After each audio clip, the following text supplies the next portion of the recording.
Hey Max, what's up? You raced last weekend and JQ beat you. The rivalry is heating up in the Finnish Nationals.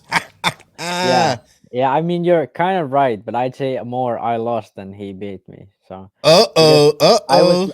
I was in front of him the whole main, and then I just made a few dumb mistakes, and then he got by, and in the end, I made a big mistake, and he got away.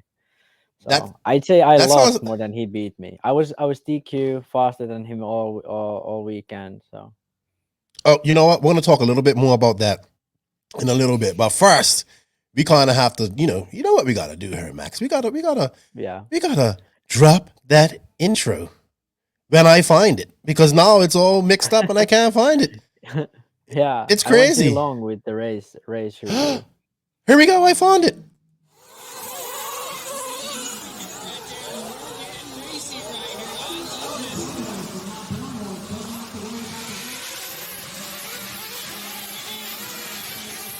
Nitro is the glory. Welcome to the No Name RC podcast with your host tonight, Keenan White, aka Lefty the Great, and if you are unlucky, the Finnish village idiot, JQ. This is the RC podcast with no name, but plenty of content. So sit back, relax, and get ready for some serious bench racing.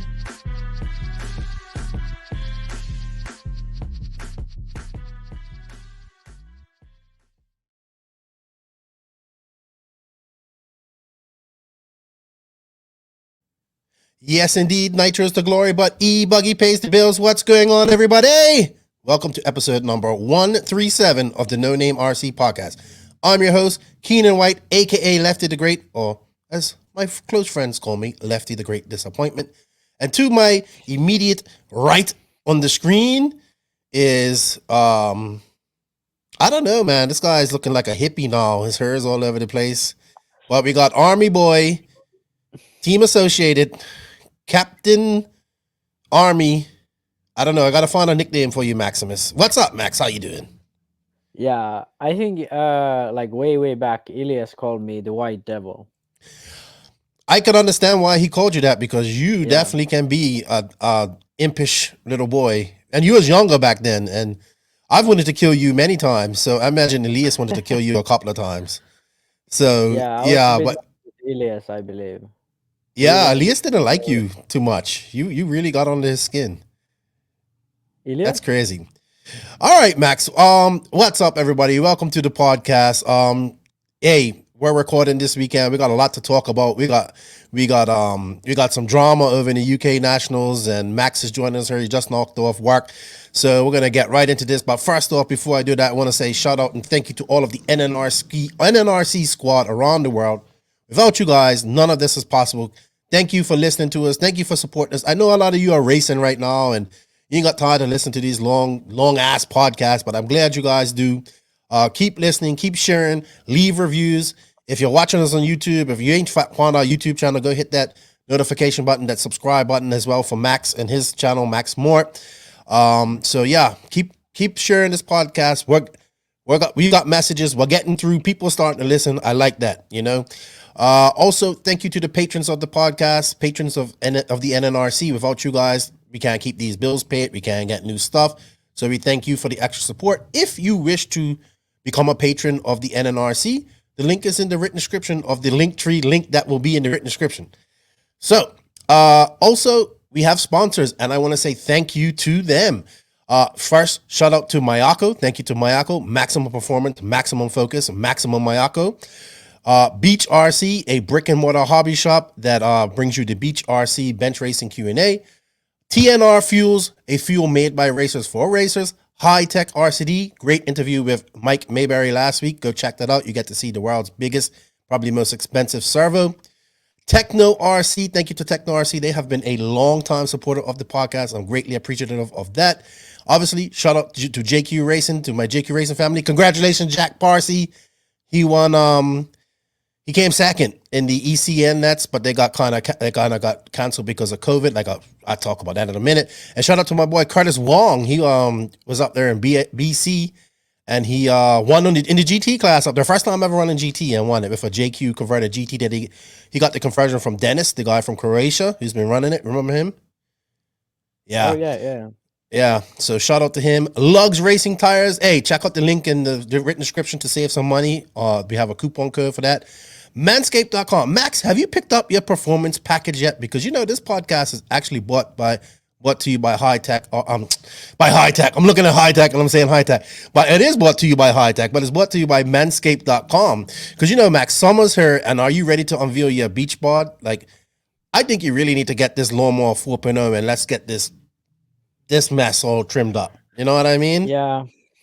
I mean, yeah, there's no argument for that, but I'm still rocking with this until the winter. If it's too cold, then I have to keep it. But if it gets sort of basic winter, maybe I'll shave it off in the winter. Yeah, but you know what? You should go to www.manscaped.com anyway. Pick yourself up the performance package that actually comes with some nice boxers, a travel bag, ball deodorizer, and of course the awesome lawnmower 4.0, which you can get done and do some aggressive manscaping on there and cut through that jungle to find your manhood.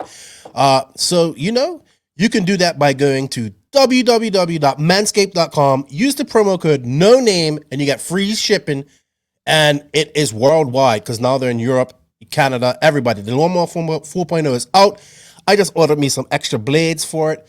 And I think Manscaped sent me a little package, so I got something to test out too, like some nasal and ear. I got hairy. You get old, you get hair in your ears, man. I don't know why hair grows in your ears, but it does.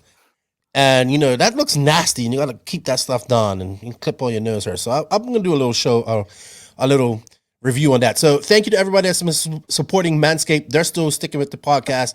We guys have an outside of the industry sponsor. We've had it for over a year. I think that's awesome. So thank you to everybody that's been supporting the podcast by supporting Manscaped. I greatly appreciate it.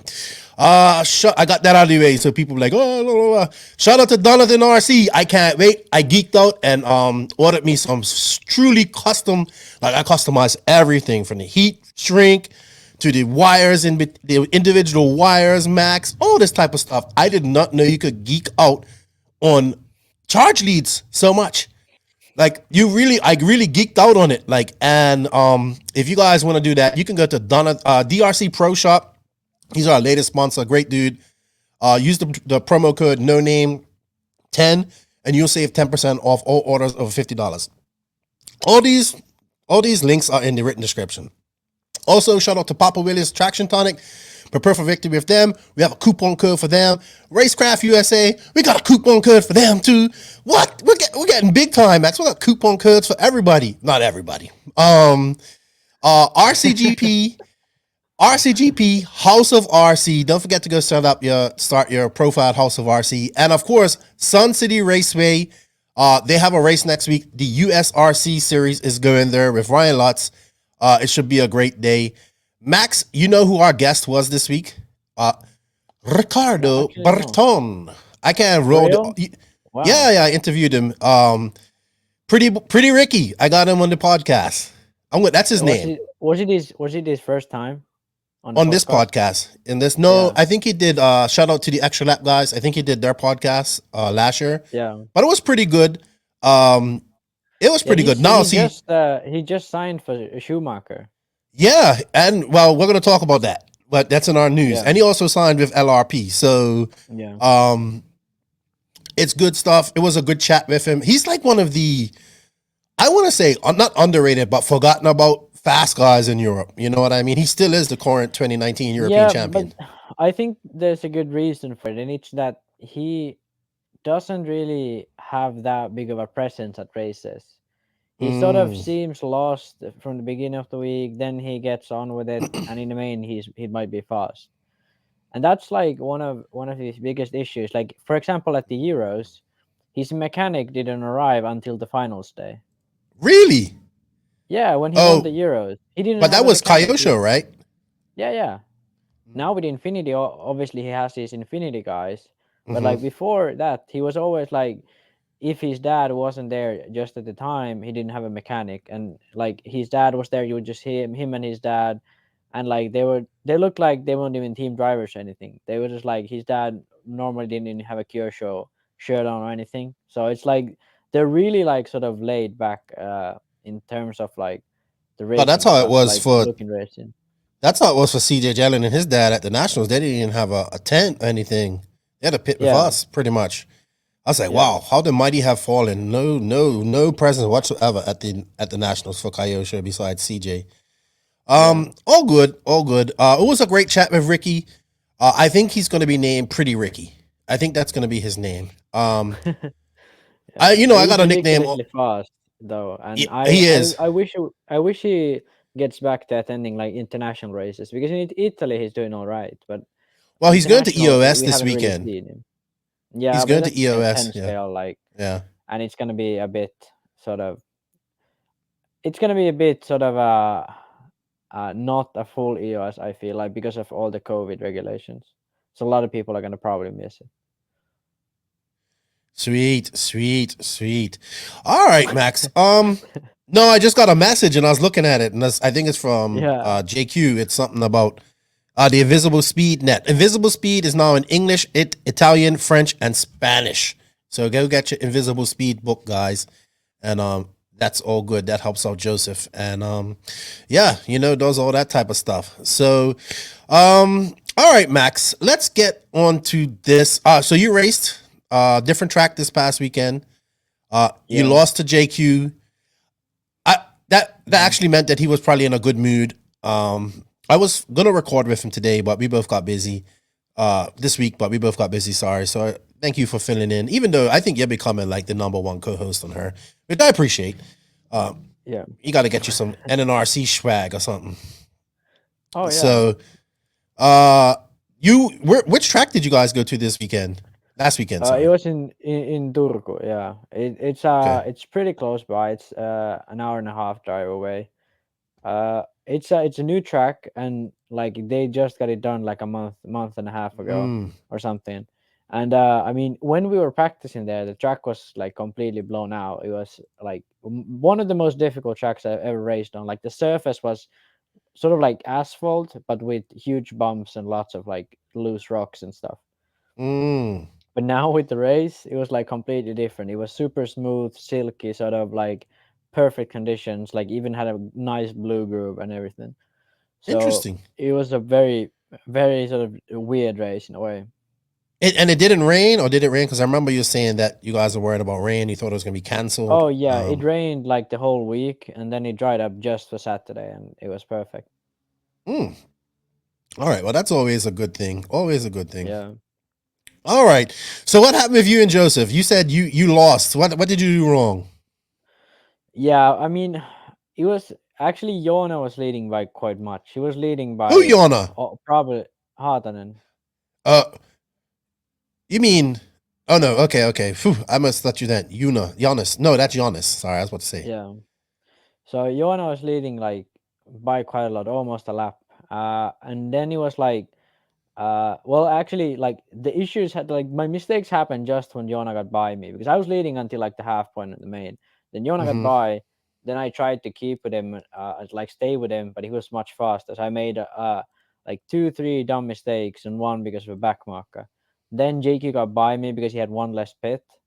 And I lost all the lead I had from the beginning. And then we just raced until like the final tank, pretty close by. We never got to like side by side action. And yeah, I mean, I led him by like over 10 seconds at one point, and then I just made some dumb mistakes. But yeah, I mean now it's perfect actually because in the last race the Finnish champion is now decided. It's between me and JQ. That's great. That's what it's supposed to be about, and that's awesome. Yeah. What's up with Yuna Hotman? Is he kind of like in and out of RC? Because he's been kind of quiet. Like he's not doing. I know it's COVID and all that stuff, but he races like normally pretty much. He doesn't practice as much as he would normally, but he races all the races and stuff, and he's been pretty fast. He was probably the fastest in Vasa. And here he was leading by almost a lap before he had an electrical issue like 5 minutes before the end. So, is he still pursuing? Is he working? Like, what is he doing? Is he still pursuing like a RC career or what? He's in trade school, so Okay. he's just waiting. He's going to the EOS next week, and like he's just waiting for the bigger races. He doesn't really have interest in Finland.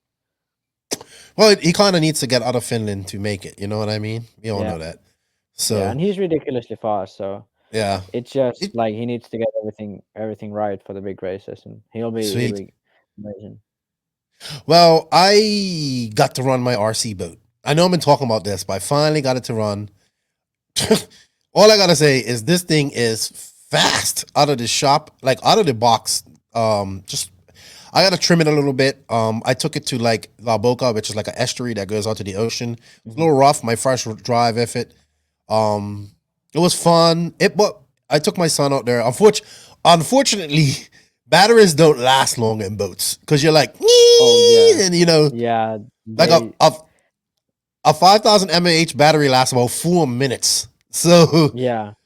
depends how And much if throttle you you drive use. them, if you use a lot of throttle, they also like plunge up.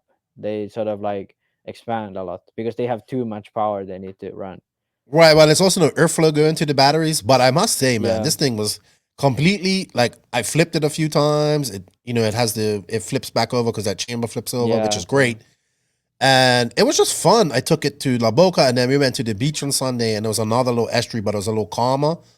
And I was just driving it there. So I think I see some speed runs coming up in my future. I ordered some more batteries. I'm going to try and get like some 7,000 mAh batteries, just get a little more runtime. I'm going to order a few more battery packs. Unless we got a sponsor, a battery sponsor for the podcast.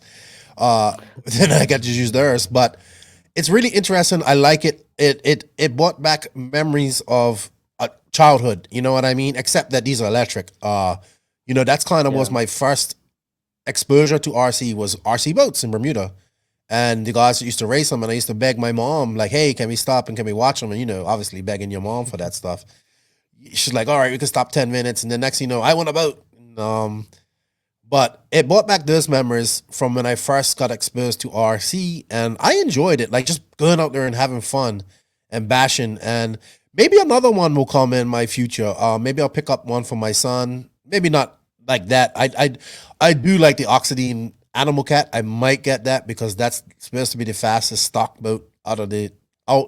It's about speed runs with these stock boats, like with these boats. So, yeah, but the boat that I have, you can carve, like it's deep V, so it's fun. I'm enjoying it. I'm getting into more bashing stuff because I don't have a tracker yet. Hopefully we can get going on the tracker after summer. But I think that's what I'm going to be doing here. Maybe I'll get something to bash with and just go out with my son and my friends and have some time because we can still do, like, I really like what Mark Santamaria does. He like goes out with his kids and has fun just bashing. And yeah. I like that, and I want to do that myself. So we shall see. All good. I know what I want next, so we'll see what happens. All right, Max. we've been chopping for 20 minutes here. I don't really have much else to say about that. I think we should. Oh, I do have one thing to say. It is freaking hot here in the DR. It's like Yeah, summer came last week. Boom, here I am. Suffer. It is warm here. But yeah. For us, it's actually summer's over. It yeah, feels like fall already. it's gonna be hot this month, next month, and probably going into middle of October. Maybe October will cool down a little bit. But Yeah, it's the 3 months of extreme heat you gotta pay for having the rest of the year just perfect. I can live with that. So yeah, island life. It's too hot. Let me go sit out in the breeze and get some nice ocean breeze while I sip on my coconut water. So rough. Uh, and then you be like in like 10 feet of snow in like 2 months. So yeah, all yeah. good. All right, man. I think we should go on to some RC news, and the RC news is brought to you by Hitec RCD. They are a leader in RC systems, delivering the highest performance and reliability, supported by dedicated customer service personnel. The HSB9381TH servos have efficient brushless motors, titanium gears, low consumption, constant output, and a metal case, and they regenerate power into your battery when you are braking. That's pretty cool. The RDX2 Pro charger can charge 2 cells in just 2 4-cell packs in just 45 minutes and provide power for engine heating, tire warming, and it also has a Bluetooth dongle that you can connect and adjust with your phone. I think I might have one coming, so I'm going to play around with this. So I can't wait. Trust in Hitec, your server and charger headquarters. Visit hitecrcd.com where to buy for your nearest retailer. And if you want to learn more about Hitec servers, you can go back in the last episode with the team manager, Mike Mabry. It was a great chat. All right, Max, RC news. Okay, so Riccardo Berton to LRP and Schumacher. We went over this a little bit. He's kind of doing the Orlovsky thing because Orlovsky is LRP and Schumacher, so that means he'll be using LRP engines, which is good. They're OS based, right? The thing here, yeah, but it could be he's just gonna run OS. I don't think it's Nitro program as well. I didn't read it. The release, just the electrics, yeah. Yeah, but anyway, like Schumacher and LRP are pretty much connected by now. Like all of the Schumacher guys run LRP pretty much. Even Pekka, like all the low level team drive, not even like the factory, like number one paid guys. Even like the lower level Schumacher guys run LRP. Really? They're really tied together, yeah. So I mean that's not a surprise at all. But one thing I'm sort of weirded out by is that both Brock and Michal are running like Agames, and then Berton is with Infinity. Because to me, it seems like a very good bond to have a sort of. Well, I mean, yeah, Infinity has a touring car though, so like Schumacher and Infinity couldn't really bond together like completely. So I kind of understand it, but it would be much sort of simpler if it was Schumacher and Infinity sort of bonding together, sort of like Yokomo and Mugen has. Well, had, because we don't see that anymore. Well, maybe I was just about to. left. Well, that's it, and I think that's the end. I think that's done at the end of this year. He's just seeing out his contract. What I see is Schumacher filling in that role that Yokomo played. Like, you know, if you ran Mugen, you ran a Yokomo. Like, or if you ran a Gamma, Yeah. you know, even if you ran a JQ, you could run a Mugen and whatnot. So I think Schumacher's just going to fall in that role. I think they're really trying to get into. They seem to be growing in the American market. I don't know if that's because of Brock, but it just seems to be growing. I'm starting to see more. It might be because of extra lap guys. Them guys, big, all Schumacher guys. So. Yeah, but I mean, I think it's because of the fact that Schumacher has started to release new cars. Because, like, for the dual drive, for example, like the front end design was over 10 years old. So, like, all their cars look very sort of old, and with the belts and all. I think Americans like a car to look very, like, sort of normal. They don't want too extra, like, crazy cars. And especially, like, the fact that Schumacher cars, like the past cars, haven't been too good on dirt. And now they're much better on dirt. So those things are probably like the main factors why Schumacher is growing. And Brock, obviously, this year has helped a lot, I believe. Yeah, I believe so. He's probably the biggest name in America. And let's see. Berton's going to EOS this weekend. Let's see. It should be interesting. Probably won't get all the top guys there, but it should be good. Should be good. Yeah. Some 10 scale EOS racing. Ron Sure leaves Hobby Wing. I think he's going to focus on his Sure Speed product. You know who Ron Sure is, right? The team manager for Hobby Wing race team manager. He has like stock motors, right? He focuses most on stock motors. So he's left Hobby Wing altogether. So I'm assuming like Sure Speed is just going to be his brand that he promotes, and he's been with Hobby Wing for quite a long time. Yeah. I was reading Circus RC, and it was just a word post. You know, I think it was translated from French to English, and it was talking about top French AKA drivers were running non-AKA tires in France. I think Savoia was on AKA, but I think what we're starting to see is possibly what we saw at Proline last year, where maybe guys who had budgets for a bunch of tires or free tires aren't getting that no more. Or maybe they're going to be, you know. So, speaking of AKA and Horizon, all this stuff, did you hear anything about the French drivers not running AKA? I read the post as well. I mean, I can see that, but I mean, to be honest, like AK has been always awful with their like delivering tires to team drivers. So it could just be that they're actually out of tires and they would just let run anything by the European or French like AK distributor. So I mean, it could just be that, or it could be that sort of AK is having issues because of the move to Horizon, or even they just having issues and Horizon is trying to fix them, but isn't able You're to right. all them. So it could be any of those really. Excuse me. I had a little cold, everybody, so a little bit stuffed up.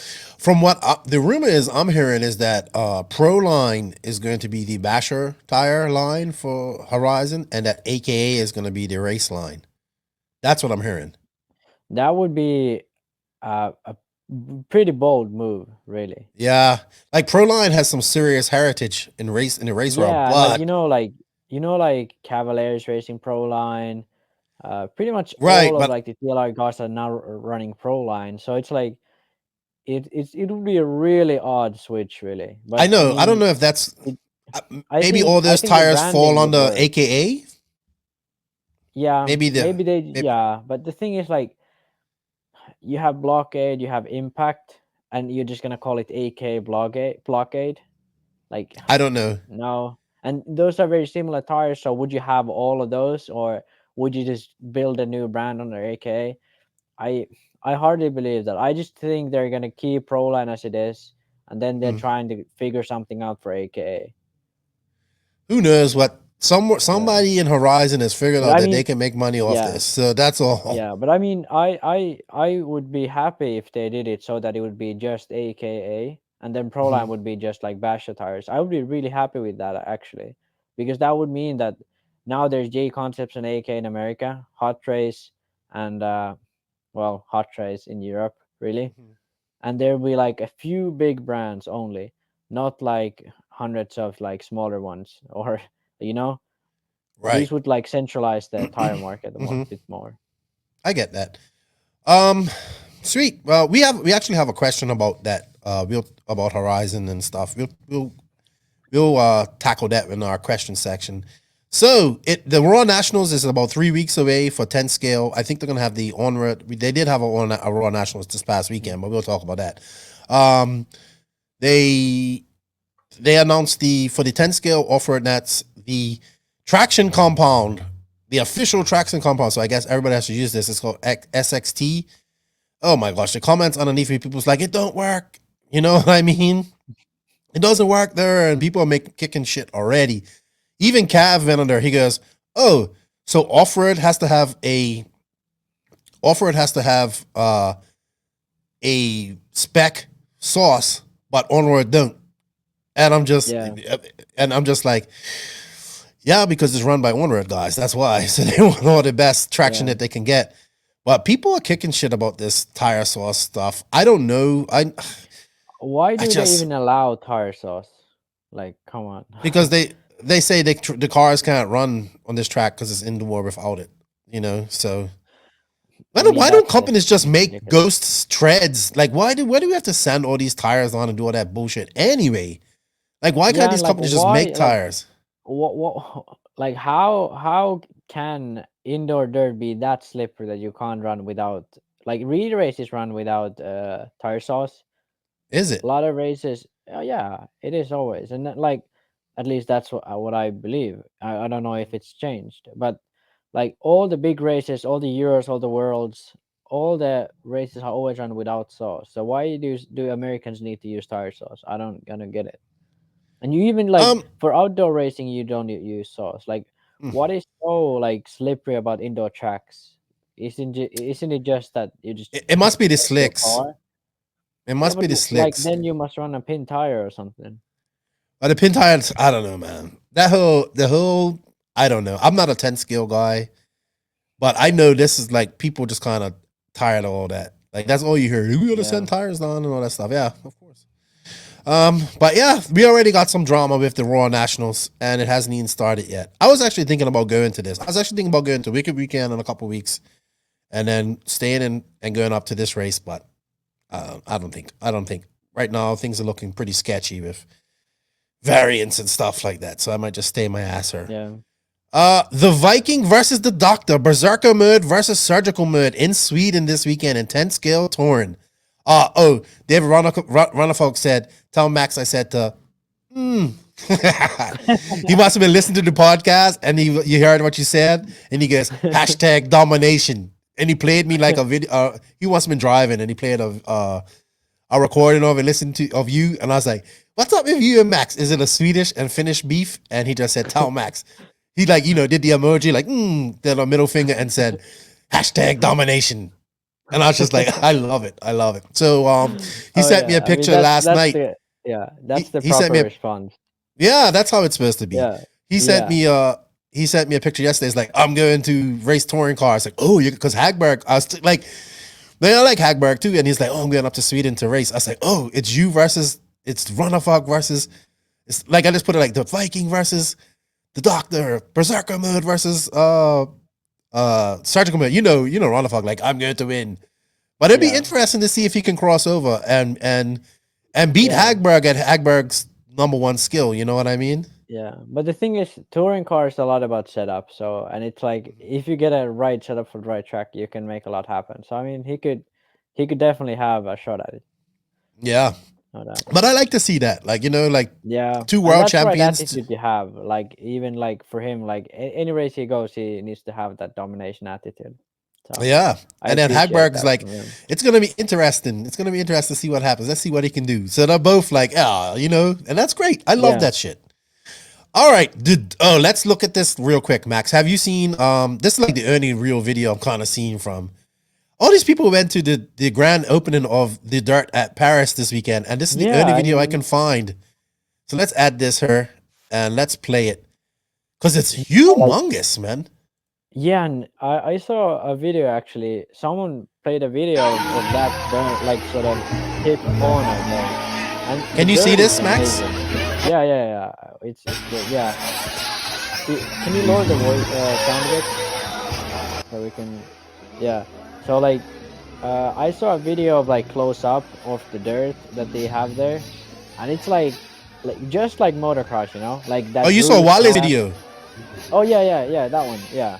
Yeah. So it's like it's perfect. I mean that's the style of dirt and style of track I really Man. like. This track is humongous, man.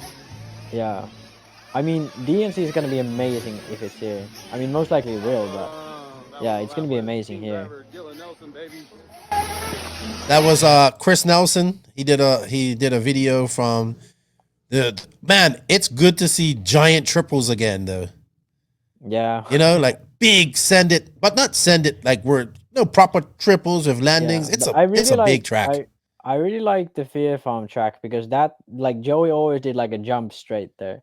Yeah. It, like jumps for the whole straightaway. That was No, I but really he's liked got like whoops. He's got like three different. He's got that on the back section, like you double, get up onto that and double. The only thing Joey don't do is elevation. He strays away from that a lot. Like, you know what I mean? I guess. He does like slight elevation, but it's only like really Yeah. like quick like this. It's not like corners that are off camber on the side or something like that. He doesn't really. Well, do that's the best DNC track I've seen in a long time. Wow, that was where the last DNC was, and 2020 DNC was in the big area where it's supposed to be.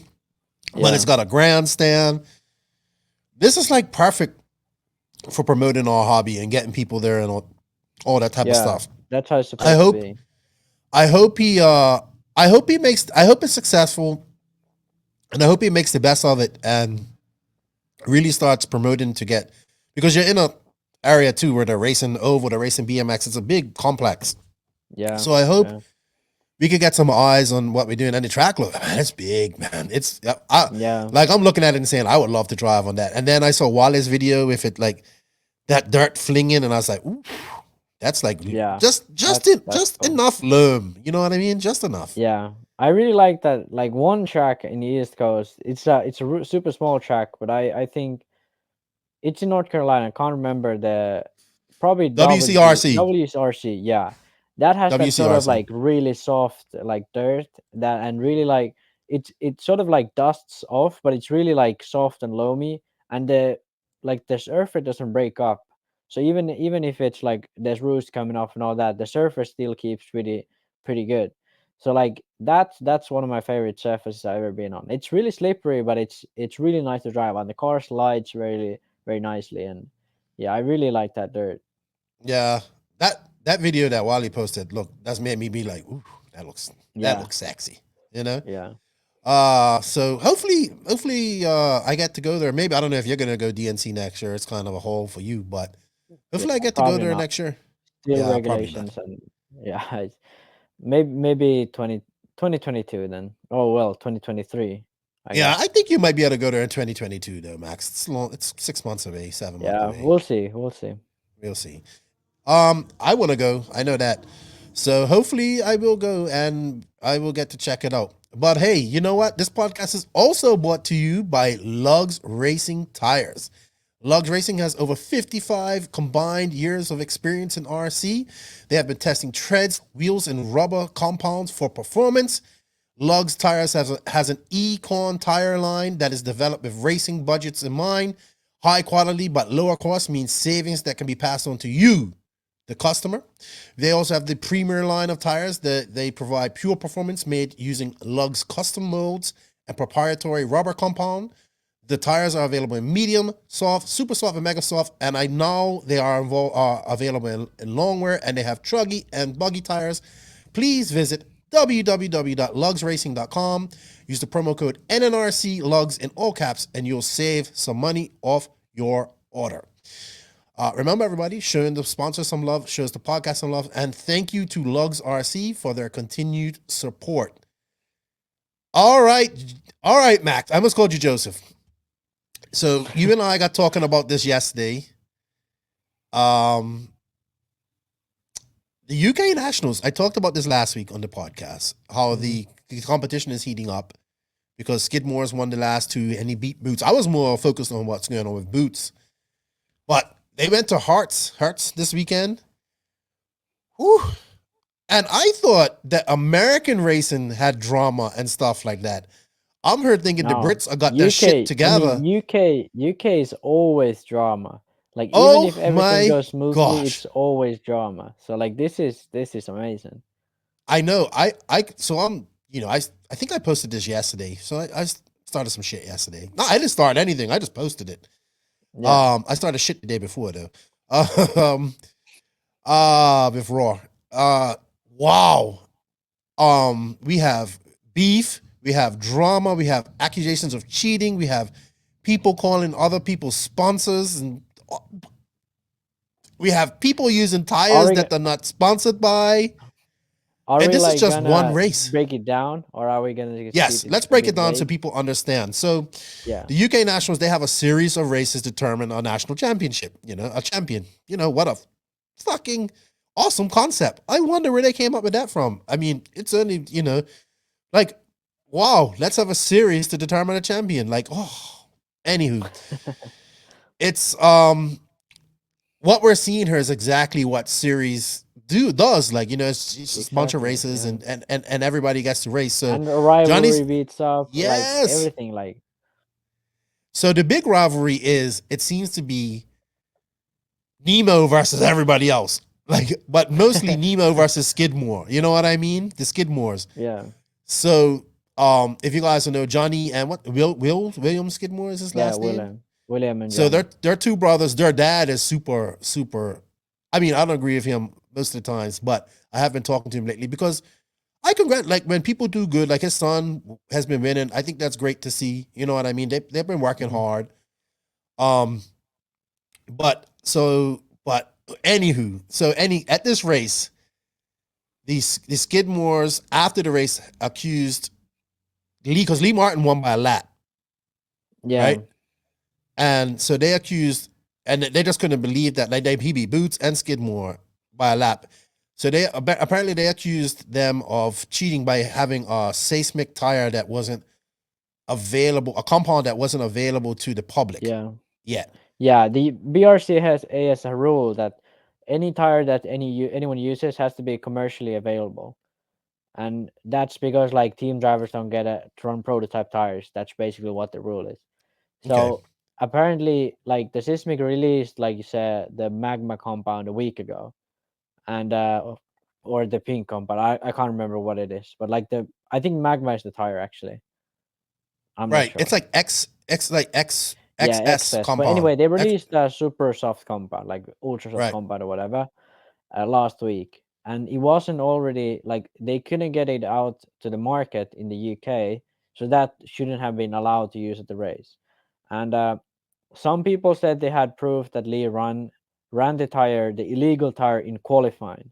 That someone said that they had proof of that. I can't remember who it was, but there were some people saying But that there was proof of him running the illegal compound in qualifying. But the speculation right now, between like Skidmore, well, speculation earlier on the week between Skidmore and the whole Nemo squad was, did Lee run the illegal tire, which hasn't been commercially available in the UK yet? Did he run that in the main? right, Because he because won that by would a have lap been there. They thought like Skidmore and Boots both ran the seismic tire in the mhm, blue compound, and Lee allegedly ran the new compound, blue. the softer one, Right. but this is not confirmed by any means. So they're saying that they said the compound name on a race report, and then it got pulled on. Like, Yeah, I think the and French. I think it was either Sismic's sort of owner or some guy someone who was French who apparently was associated with Sismic somehow. He made a okay, Facebook post saying Lee Martin won this race in Magma XS compound, which is the new compound that is would be illegal to run in BRCA, and then he had edited the post and corrected it to blue compound, which would be the sort of the commercially available one, the softest one. so then So yeah, Hazelwood released that video, and hmm these guys are throwing jabs at each other. Yeah, yeah, like these the Skidmores used to run for Nemo for a long Nemo, time, yeah, and then yeah, after Montpellier 2020, they had a falling out, and so Hazelwood came up and he goes, "Oh, the biggest compliment is when your competition accuses you of cheating," and he said it's all to do with the beta wheel and the firm, yeah. and that it's the wheel softer, which gives you more grip, and then the firm gives a better profile, gives you more grip, makes everything softer. Do you believe that? I mean, I do believe that the beta wheel and foam could be better. I don't doubt that it most likely is if they say it is. But uh, this, like, we already heard that he used the compound at some point. That was people said that was certain that they saw it by their eyes. Right. So that in my eyes is 100% sure that he ran the not allowed compound at some point. But did he run it in the main? No one seems to really know. I wasn't at the race, so I don't know. And yeah, but the thing is, like, if you just get a nice groove, your engine has good tune in it, and you just feel it, you can easily grab a few tens from your competition. And like running away with like this, it could be that Lee just was like on it that day. Mhm. And I don't like that way, like it doesn't, like, domination doesn't always mean that something in the equipment like was so much better. It could just be like everything was their best at the Yeah, time click. and you Everything made a good clicked, and result. he went. Yeah, Lee Martin isn't no but slouch either. We're talking about yeah, so Lee like Martin.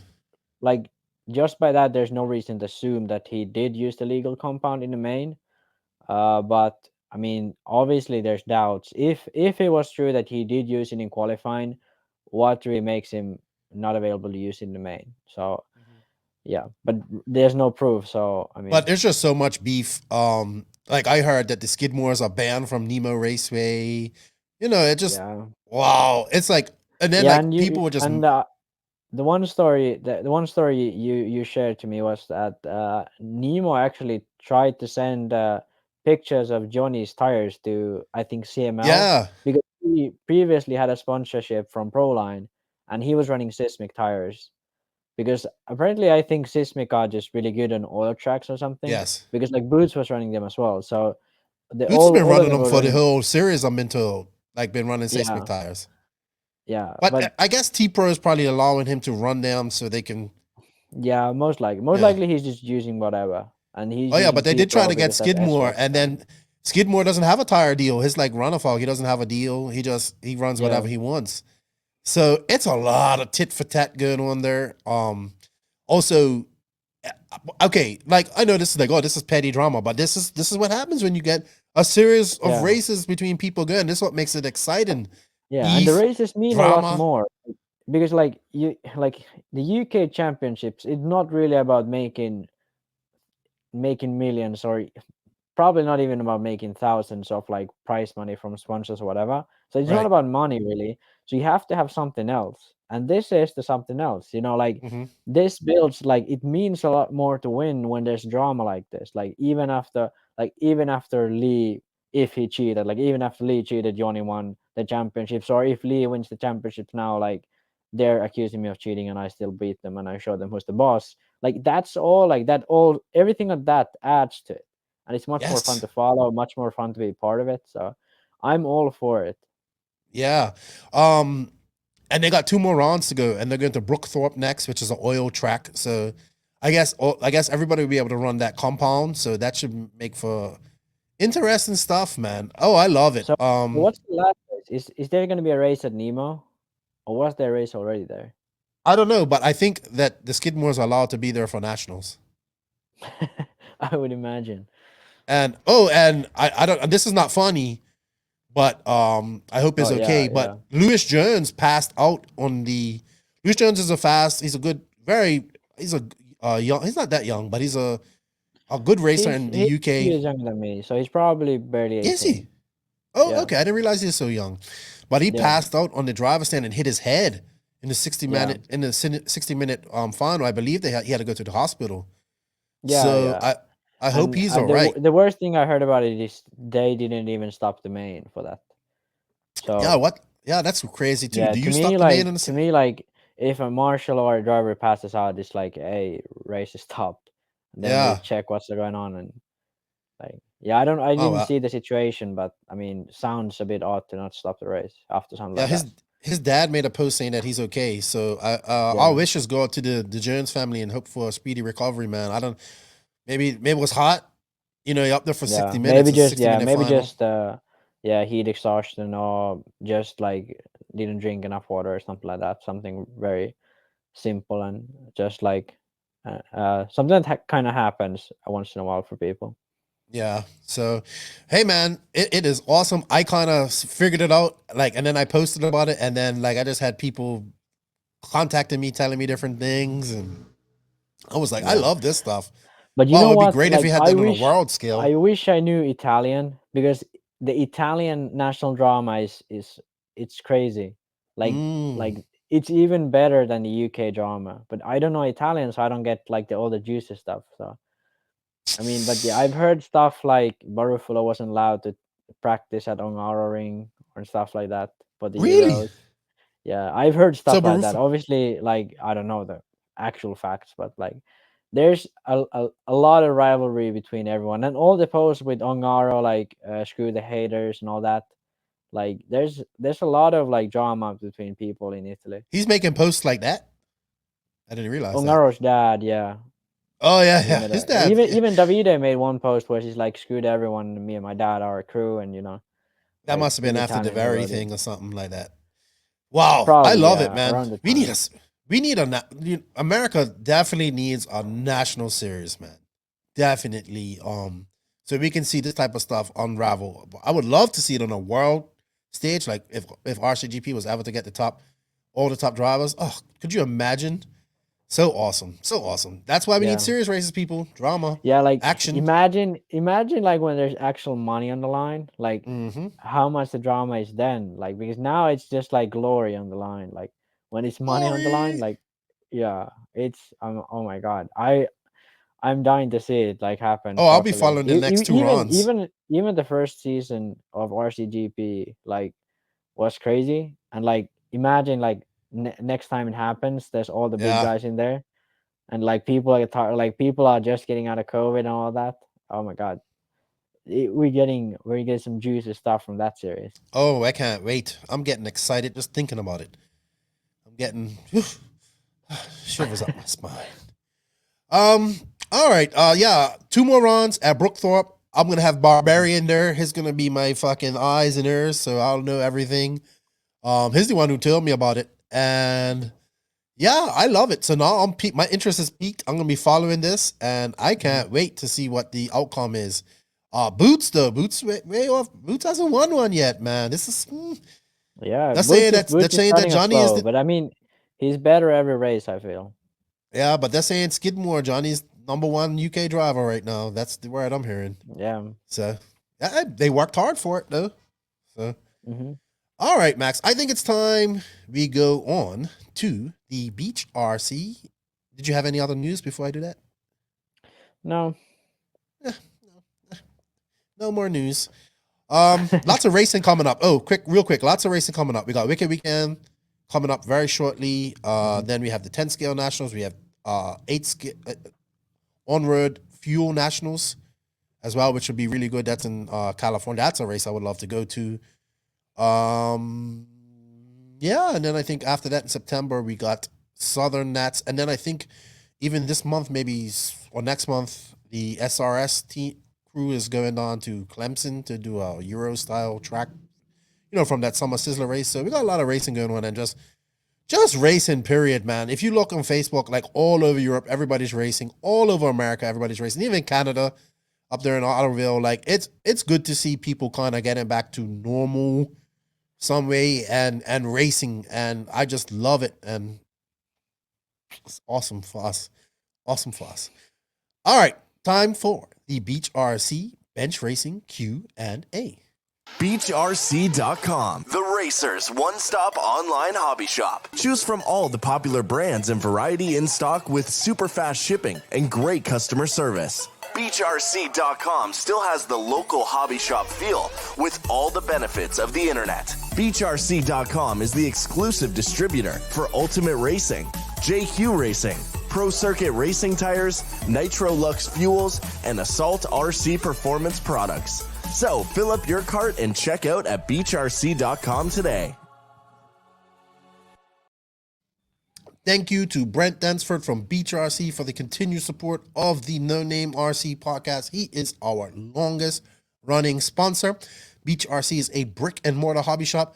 They have everything you can want when it comes to RC. If you're in the Myrtle Beach area, go check them out. They have a badass track that you can go rent some cars and go drive on.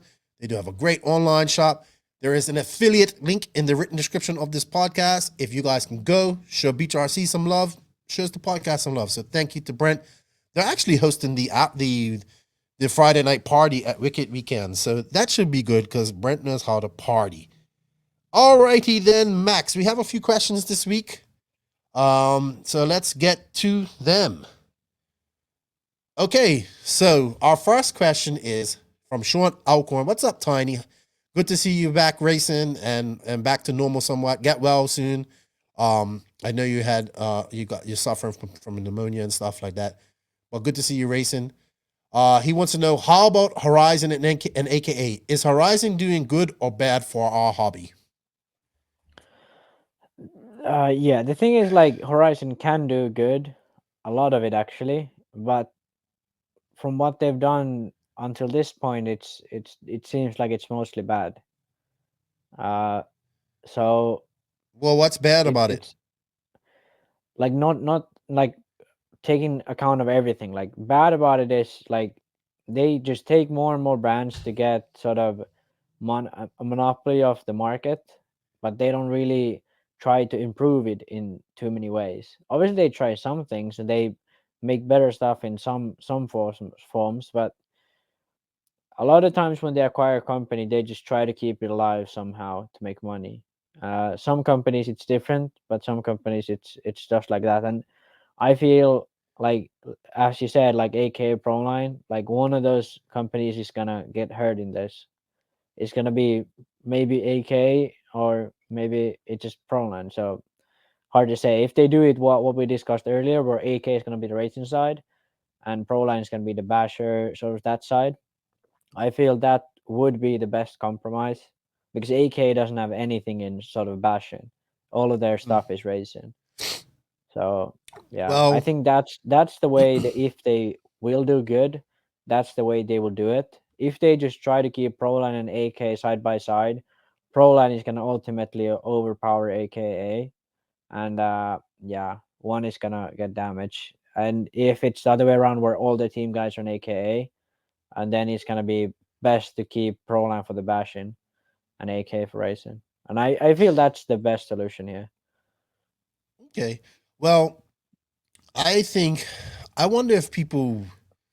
All right, so let's look at this from let's take a step out of our racer bubble and look at it away from that.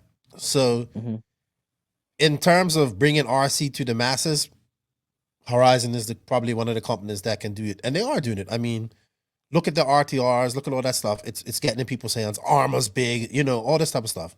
That's the bashing side of things. The race side of things is so small, so minute. Now, is it bad for people because they're going to see these deals go away, and that's what they're worried about? Like maybe they're not going to get as big of deals. That can happen. That can happen a little bit in RC. I know a lot of people have a lot of things again, like for hobby shops. I think Horizon might be a little bad because you have to have like a minimum order and all this type of stuff. You have a lot of hobby shops that have bad experience with Horizon, but they're a conglomerate. They're like Amazon, so it's like they have the money to gobble up all these smaller companies. Maybe AKA was on the way out. Maybe it was like buy AKA now while we can, or it's gone. You know what I mean? Yeah. So in a sense like that, maybe they're rescuing some of these companies like that. Like maybe Oh, they AKA, definitely are. That's right. no You know what doubt. I Like mean? what happened with Hobbico, what happened with Durango/Arma, like all of that was they kind of saved them. Right. But So my point to yeah, that is that they are doing some good for the industry in that sense. They also are sponsoring a lot of races. They are putting a lot of effort into like branding and getting RC cars in full scale events like through the Low C Motorsports Tour thing. yeah, I mean, I get it. People don't like them because they're a big giant company and they can bully people around and send you like cease and desist letters and all that type of stuff. hmm That I don't like, but that's just it's corporate. And yeah. I Like actually think that's RC can. I think actually RC can do from a little bit of corporate influence to take the professional side of RC to actually be professional. yeah. I agree. I agree with that. That RC needs to be more professional. But I feel the issue with Horizon is more of that they try to just make a business, and it's not about RC anymore. So Hmm. they just trying to find the gaps where it's profitable, and in the end, that gap is gonna hurt the basic RC hobbyist. Because the way to make the most money is to sell as many RTRs for people that don't really care about RC. They just want to buy a car. That's the easiest and best way to make sort of quick money for Horizon. And that is going to keep for a little while if you can just have the branding right. So in the end, that's going to hurt the regular hobbyist who wants good cars, like not cheap cars, but good cars where the performance is actually good. They want like new stuff that is actually an improvement and not just a cheaper version that more people can afford to buy and bash and then throw in the trash when they're done with it. So I But feel that's a I big feel market. That's the market. That's the predominant big market. yeah, and that's the issue. Like when there's these big conglomerates, the RC sort of gets lost. It's only about money then. It's only Mhm. about keeping the corporation alive. Well, you So can't have like the racing side without that side for them. So it's like, yeah, yeah, but I like wish I would like to see them put. Companies like Mugen and like Associated still exist. I don't know if they About how good Associated they're does doing. RTR stuff too. Yeah, but that's rather Yeah, yeah, but they do it a bit differently. They do it yeah, with their own brand. They don't do it like trying to sell everything. right. They do it Um, under their own brands and they have a clear goal, I feel. And that's well, what I'm I'm gonna say happy with. this. I went to the nationals and I got to see how big the TLR camp was, and everybody was happy. It doesn't seem like it does seem like they're taking racing seriously. I got to talk to Tran a little bit. Um, so we shall see what would Yeah. benefit if we could see Horizon bring in some big sponsors to some events, Yeah. or even just into RC. Then I would say, all right, we're moving Yeah. forward. So What let's see I how would that like works. from what I would like from Horizon, like what I feel would be the best for RC industry, not only RC racing but industry, is to take a clear stance in everything. Like Arma is already pretty good. I'm pretty familiar with the brand and all what they're doing is pretty good. It's I feel like they're gonna pass Traxxas pretty soon, and I think that's like maybe not in America, but at least in Europe, I feel Hmm. No, they're it's big in getting America there. too. Yeah, but Arma is great. They don't really need to change that. The racing side is now the issue because like now there's a first time for a long time there's a huge company with huge amount of resources. So what they could do is they could run an actual race team, like actual like Fend, Cavalieri, they run the same tires, same engines, like they are perfectly sort of in sync, like it's an actual team.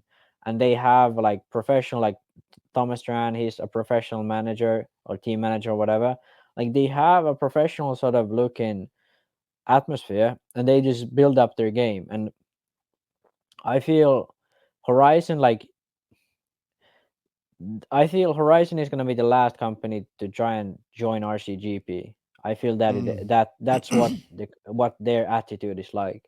And it actually like the best option for RC is to do the opposite. Like join RCGP and try to make that a bigger thing. Like because they what they want is everything they want to own everything they do, you know? Mhm. Yeah, I get that. Yeah. Well, I So mean, they're they putting a need lot to of money do a lot of yeah. into Joe's series next year, I believe. Um, Yeah. Well, I mean, even so if they do it through Joey's series, yeah, but they take action in improving RC any way they can, and not just try to remain there in the side, sort of like right, trying to right. keep selling some They should cars. be like they should be leading it. They're the biggest company. They have the Yeah, most. yeah, TLR, But yeah, see, TLR should be the number one 8 scale off-road company. By far, even like 10 scale off-road, TLR should be by far the biggest and the best company when it comes to racing cars. But they aren't because Horizon doesn't care enough. And if they cared enough, they could be. sweet. I agree. I agree with that. Yeah. All right. I knew that question was going to take a long time, so it's the first one. Yeah, but it's a good All right. question. I think It is. it's a good to discuss this because Yep. Horizon has the chance to do good, and it's not like every time Horizon buys a company, it's like oh one company down the drain. No, it's Horizon just needs to make the right decisions to make it best for the RC hobbyists and racers. Anything that comes to RC, like they need to just be enforced to make the right decisions and not just like try to make money and forget about making RC good in the long run. I agree. I agree. Actually, that's a point I want to kind of make her in my thought of my Don and Quiet segment. Yeah. All right. Chris Trudeau, one of my favorite scaler friends from up in the PNW, but he also races. He's threatening to race again. What's up, Chris? Can Max or Joseph explain the difference in a wet or dry setup for 10 scale? I realize you guys like 8 scale, but I've heard other RC podcasts talk about racing on turf in both wet and dry. You don't hear about racing in questionable weather here where there are actual puddles. In 10 scale electric racing, are they all running Traxxas ESCs? He's just joking. And he says, I can't imagine most race ESCs holding up to water. I don't know. I don't. Yeah, I mean that's an awful question to ask me since we don't ever race 10 scale in the rain and we barely just had a few AstroTurf tracks built in the last few years. So yeah, I would have no clue to that. I would imagine like the electronics would last up pretty well. Even well depends if it's like I think raining you can hard seal then your no. body shell up enough to where Yeah, like water doesn't get in there. you just tape it together like the sides and then put a little tape in the front so it doesn't like Yeah. build like dig water through there. So I feel that would be enough. Like if it's raining really hard, like 10 scale, you can't really run it, I feel. But 8 scale, even if it's raining like crazy hard, you can still run it quite well, especially on AstroTurf. Like AstroTurf is like I've even run 8 scale cars when it's like 30 degrees, like minus 30 degrees, and like it's snow and ice. And 8 scale Really? cars really can you can run them almost anywhere. Just you need to cover it so that the engine doesn't swallow up a whole lot of water and the radio box stays clear. Yeah, but the Astro got slippery when it's wet too. So, Yeah. Yeah, um, I mean setup wise it would just be to make your car very predictable and like very sort of numb, but so that you have rather have steering than rear end. I feel, but two-wheel drive yeah, obviously more rather rear end than steering. But for 8 scale and well 4-wheel drive 10 scale, you would just want to have the car go where you want to direct it to because you have to avoid the puddles. You have to avoid the like you have to be sort of able to be in control of the car even though there's lots of water or mud on it. sweet. Thank you, Chris, for the question. Chris Mullins, can you explain how exhaust manifold length affects engine performance?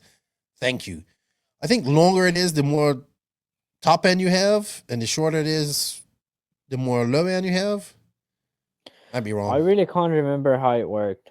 I again, JQ probably would know better this one because I like when I was running Reds, it was SML, you know, it wasn't like Hmm. length. And with But I think there was OS, like it's small, always medium, gonna or be short. long. Yeah, but I mean, because I think that what difference with those was thickness, not the length. But I don't know. Thickness. Yeah, I don't know. I No, don't Max. really I think know they how extended. that could be. I think they extended. I'm trying to dig back to Yeah, when but we there's also ran like the silicone shape was couplers. different. So, Yeah, but the shape was different too. I think that yeah, makes a difference as it's well. hard to say, but can't remember which way it was. But generally, when you change them, uh, I'd say in Reds when you had the small one on, you would have a sort of a smoother bottom end, and then the top end would be sort of a bit stale. When you had the bigger one, it would have a lot of torque in the bottom, and then you would have uh, the top end would be. I don't know. I think the top end doesn't really change that much with the. I would imagine a longer one would be better for top end, but I can't be like most noticeable difference was the torque by far. Yeah, I'm gonna have to ask JQ that question next week too. Yeah, He's he's the it's a. engine I guru mean, now. yeah, but the thing is like with like exhaust manifolds, very rarely have I liked other ones when I tried them. It's like if I run the same conditions, I mostly always run the same pipe and same manifold. If I go to like extreme conditions, then I'd have to change. But it's always, especially with OS engines, it's the TB02, which is the old 2090, and then like yeah, I mean that's pretty much the only pipe you need to run. Even with Red's engines, the OS pipe was better. So Okay. I'll try and find out for you, Chris. I'll ask Joseph. I can't remember. It's been so long. It's something that I don't even know if people mess around with too much anymore. You know what I mean? I think they just change whole yeah, pipes and all that stuff. Like yeah, Reds, I think. I feel like for OS, always the 75 has been the best. With the TB03 or what they used to be, the 2100, that with that pipe, the longer one, the 85, I believe, is a bit better. I think 85, 80 or 85. But for the TB02, for that pipe, the 75 is the best. And every time I try something else, it just gets worse. So Sweet. I've All sort of right. given up trying those. All right. GF Rami, what's up, G Spec? How you doing, man? I saw you at racing this past weekend, or was it last week? How are you doing? He wants to know how important are track walks and what do you look for when walking a track? Yeah, actually, this is a great question because when I was really young, I used to always do a track walk because my dad told me, and I really believe it helped a lot. I believe it gave me a good sort of understanding of how to look at the track when you're walking through it. And nowadays to do track walks way too like not way too seldom really. Like I should do them more often. Some days I just don't do a track walk at all, and that's not good. You should always have a full track walk. But what I do these days is when I'm driving, and I feel a spot where I'm kind of hitting a bump every now and then, and I don't really know where that bump is. So let's say there's like a double jump, and my car just jumps weird from it, and I can't really find a line to it, and I feel my driving isn't good on it. I just go to look at the jump and like see like what's the flattest point of the jump, and just try to make a line that would be easier to do lap after lap, and seeing like what that line be, and then trying it, going back to drivers and trying it. And a lot of the times tracks have sort of these blind spots or spots that the pipe looks to be a lot closer or even vice versa, like a lot further away than it really is. So stuff like that, you sort of see like let's say there's a chicane, you can see that, oh, if I come over here, I can get a straight line out of the chicane. Mhm. So like you just go there, like think of being the car and like try to get rid of all the visual like illusions that come from being so far away from the car and all that. Like it's you really have to it's everyone has to like sort of think it from themselves, because it's like there's everyone has a way they feel the car is going around the track, you know, like they have a certain understanding for themselves, like how the car is going, what is it doing right now. And the same goes for when you're doing the track walk. You have to apply what you see there to what you then use on the driver's stand, and you have to sort of find a way to best memorize what you thought of it. But generally just trying to think of yourself as the car and what would be the most clean line of bumps and most like the line with the best grip or best line over the jump or whatever stuff like that, best line on the chicane or the hip jump. Or and it's Yeah, I always think like when it's you're having difficulty with any corner, you just go look if there's any bumps there you can avoid. And yeah, just yeah, every time like most the best way to do it is though like just walk the track, like yeah. first thing in the morning, walk the track. Then when there's a break during the day, walk the track. And if you You can, see, even walk it before the main. as soon as those guys, like those pro guys, are always walking the track, always throughout Yeah, the week, the whole day. You know what I mean? So it's definitely important. Definitely important. Great question, though. Great question, G Spec. yeah. Benjamin James, I was watching the Olympic BMX freestyle competition and got me thinking, what do you think of a freestyle competition for RC? It could bridge the basher and competitive sides of RC. I've been saying this for a while.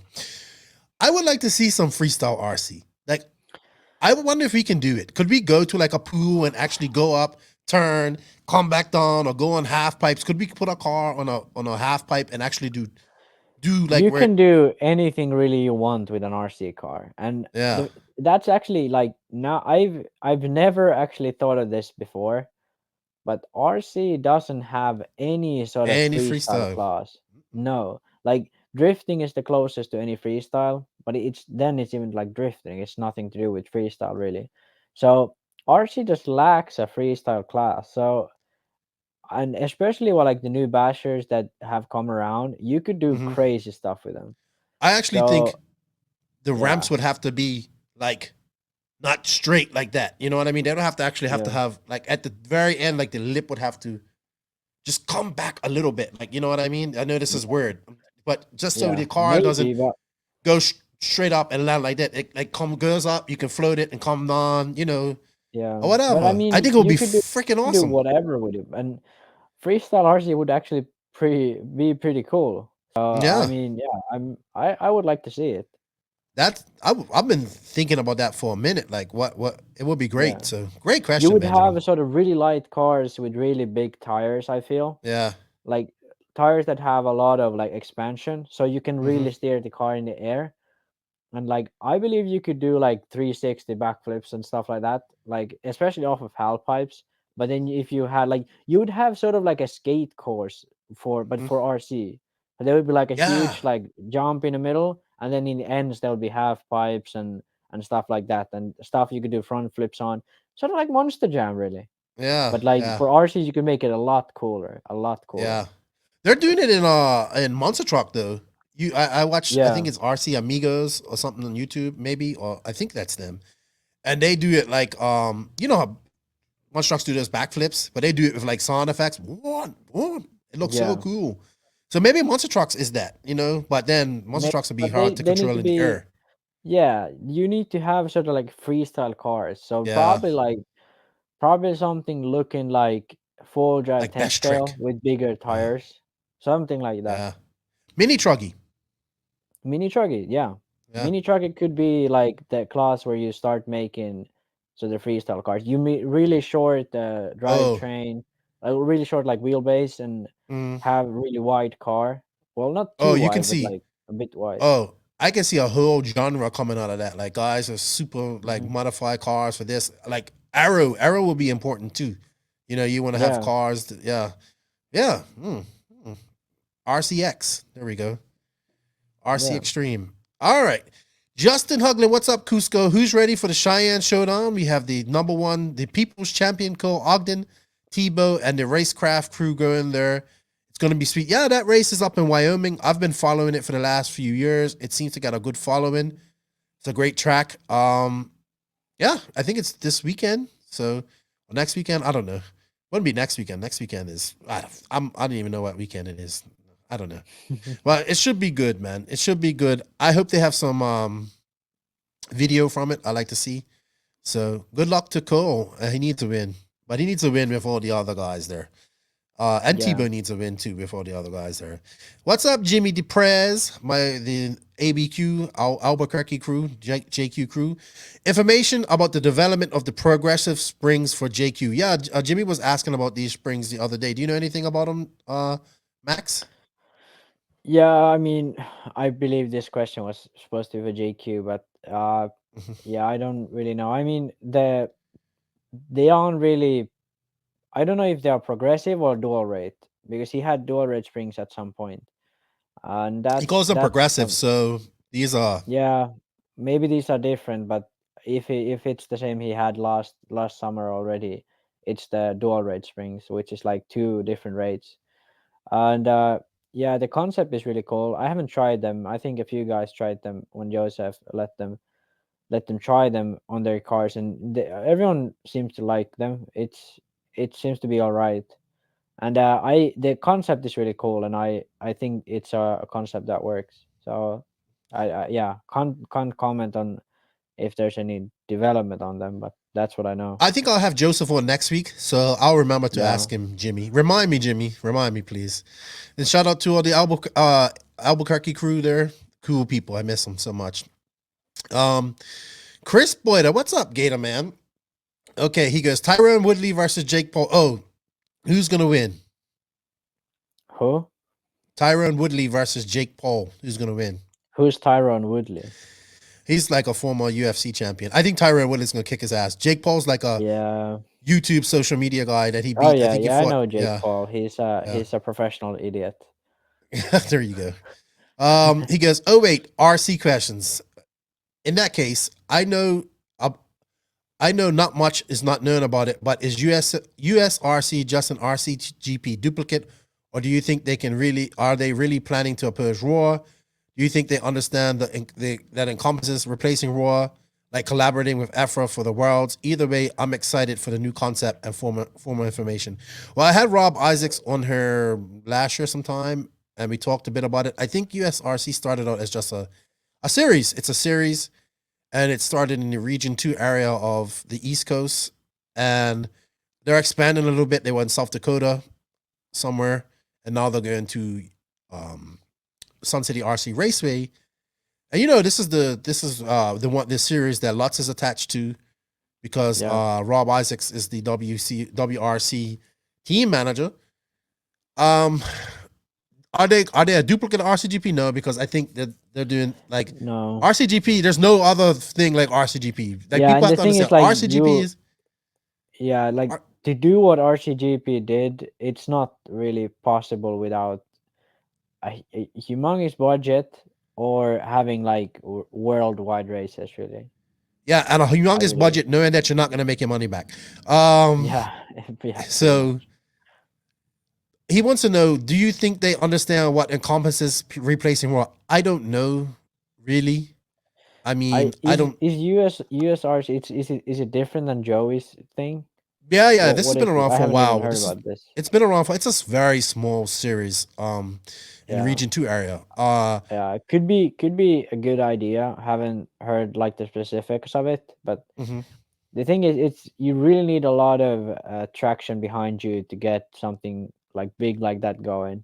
Right. Like even if Joey's series gets big, like even then Well- Roar could just say we don't really care. Yeah.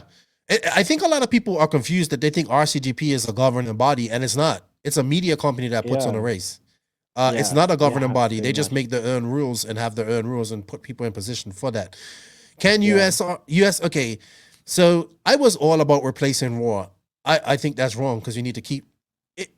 It's like it's so hard to break into that elitist group with EFRA and IFMAR and all that stuff, that even if you made a better federation, you still wouldn't get invited into IFMAR or whatnot. What I think we need to Yeah. do is fix Raw. Afra, Ifmar, Roar, they don't want to collaborate with anybody that's going to hurt with their money. Simple as that. Yeah. So they are not going to collaborate with USRC. I don't really see that. I think USRC can be a great US series race, national series, if they put it together. Mhm.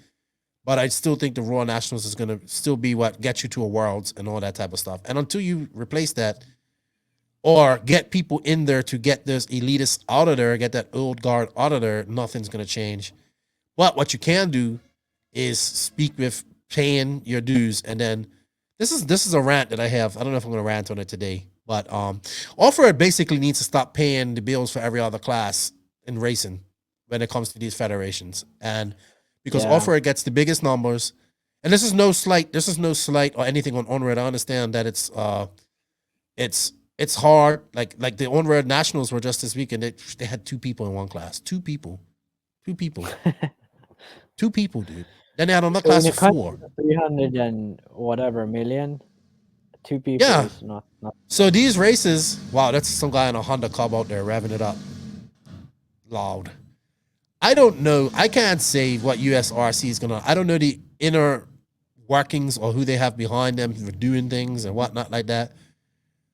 So we'll just have to see. We'll just have to see what happens. I can't really comment on that because I've never been to one of their races. They've explained it to me, but I would actually have to go to the race and check it out. But they're positive about doing things and they're expanding. So let's see what happens. Mike Driscoll, what's up, Welsh? These are from Wales. Here's 5 for you. He has 5 questions. Is JQ's review of the 10 skill car? I don't know. You'd have to ask JQ. I heard I am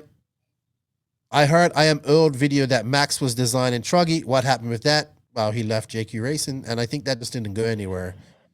Yeah, I mean, we had the Truggy designed and everything was pretty much like set, like what would we need for it to make it, and I guess it was just like It was a lot of it was stuff a lot too. of stuff we would have to do, and at the time, Joseph wasn't really into it, and Truggy isn't that big of a market.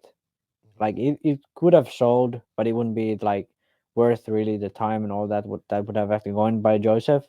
But yeah, I designed the Truggy. Like it was only like I designed some arms and then like a longer chassis and like something minor. So it's not like a new car, but just like the basic stuff. Yeah, I was in that WhatsApp chat and I was like, I think like gearing and all that. It's not just easy as It's just not as easy as let's put longer arms and bigger shocks and a longer chassis. It's not that easy. Yeah. Well, you need long. You don't really need bigger shocks even for JQ. You did Longer but for shocks. Associated they run. Yeah, like for Associated they run the same shocks for in both Truggy and Buggy, but yeah. How do I say it nicely? I'd say the Truggies these days is pretty much arms, drive shafts, and then the gearing. Yeah. Obviously you need it to make a tank, you need to make the arms, and that's a huge expense because of you have to make the molds. So that's the gearing is easy to do, the drive shafts and all that is easy to do, the shock towers. The hard part to do is really the arms and the tank, because you have to make a new mold for it, and it's like almost half a year to a year of work to get the Truggy out. So I think that's what like JQ would have had to put a lot more effort into it. And it was pretty much like my project with some like from UK guys and some in America. So it's not like it was a huge goal anyway to make. Yeah. I mean, I still have the arms. Who was it? I think Josh 3D printed. Josh made them. Yeah, 3D printed arms. Yeah. Sweet. When JQ runs when he runs e-buggy, what does he run? LRP. When is Lefty the Great returning to racing? Next year, hopefully. Are Man City signing Kane and Grealish? They just signed Grealish 100 million pounds, and I'm hearing Messi is going from Barca and probably headed to City. What?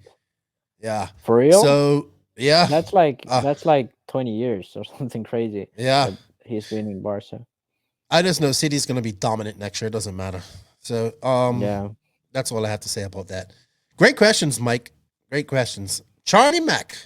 We are on the downside of 2021 racing season. Which events or series finales are racers looking forward to? AMS, because I think it's going to be big. It's going to be like the last really big indoor race of the year, and I know everybody's going to go there. Southern Nats is interesting to me in September. Wicked Weekend coming up, and 10 scale nationals for me, I think. And I don't know and Buggy Land in Europe. Yeah. That's for me.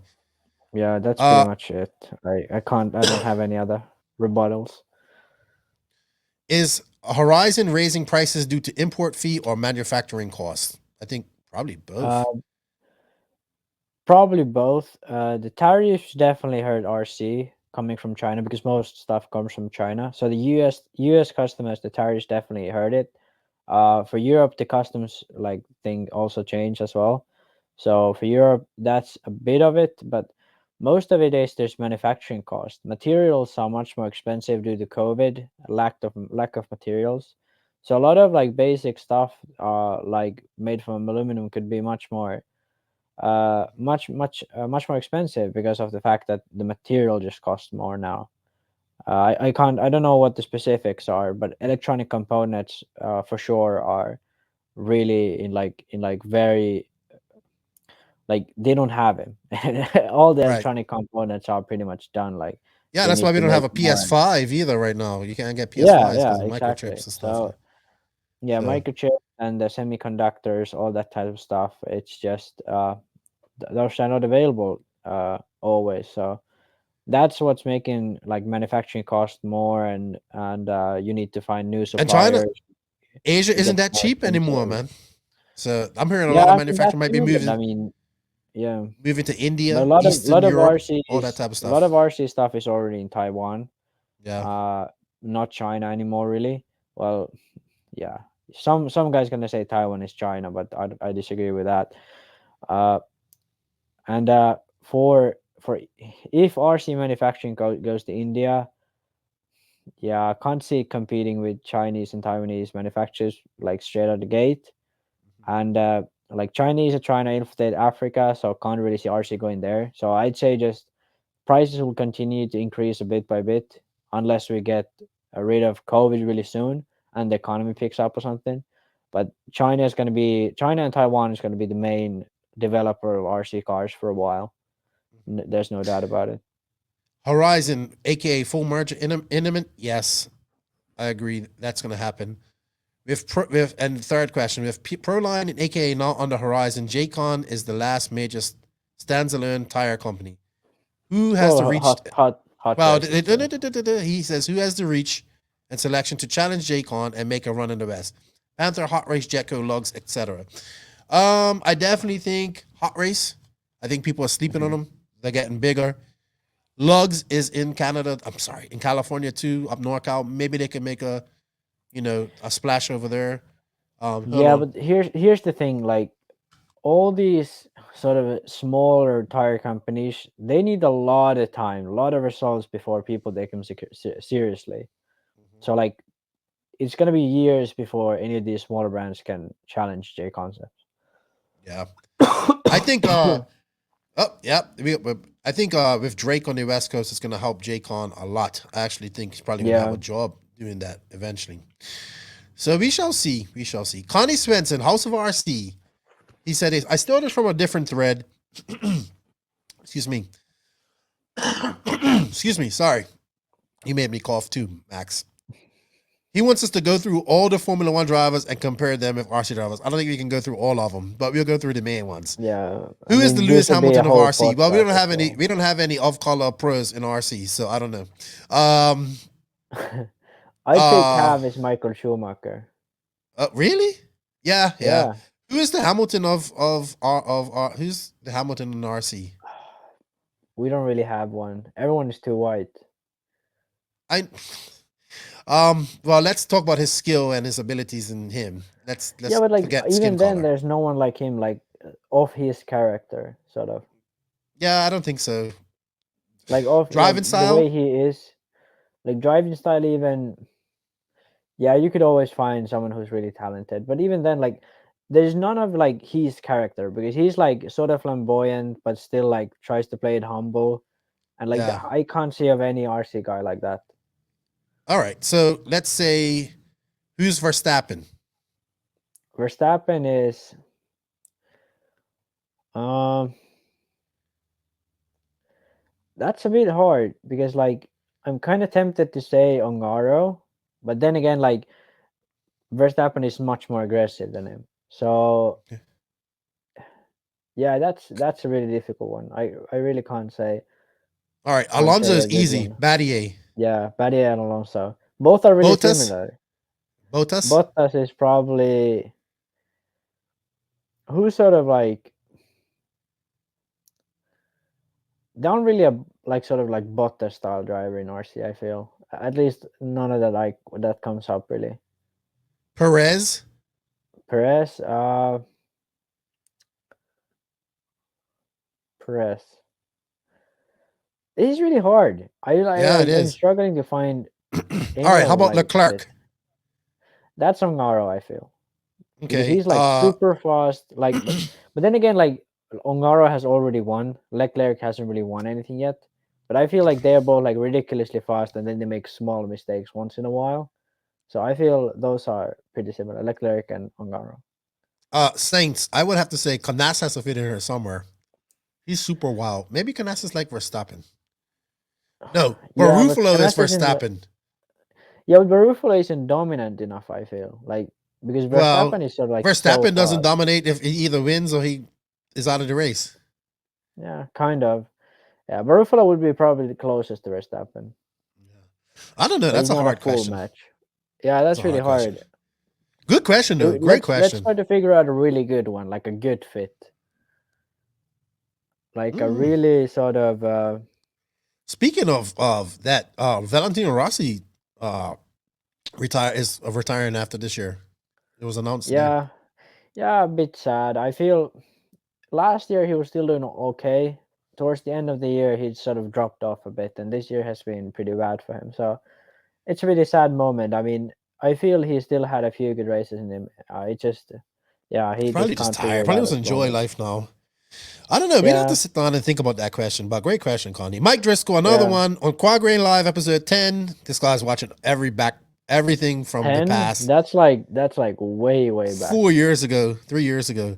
JQ said he had designed 10 scale cars. Will these see the light of day through Mayako? Anything's possible. It depends on how Mayako works. Yeah.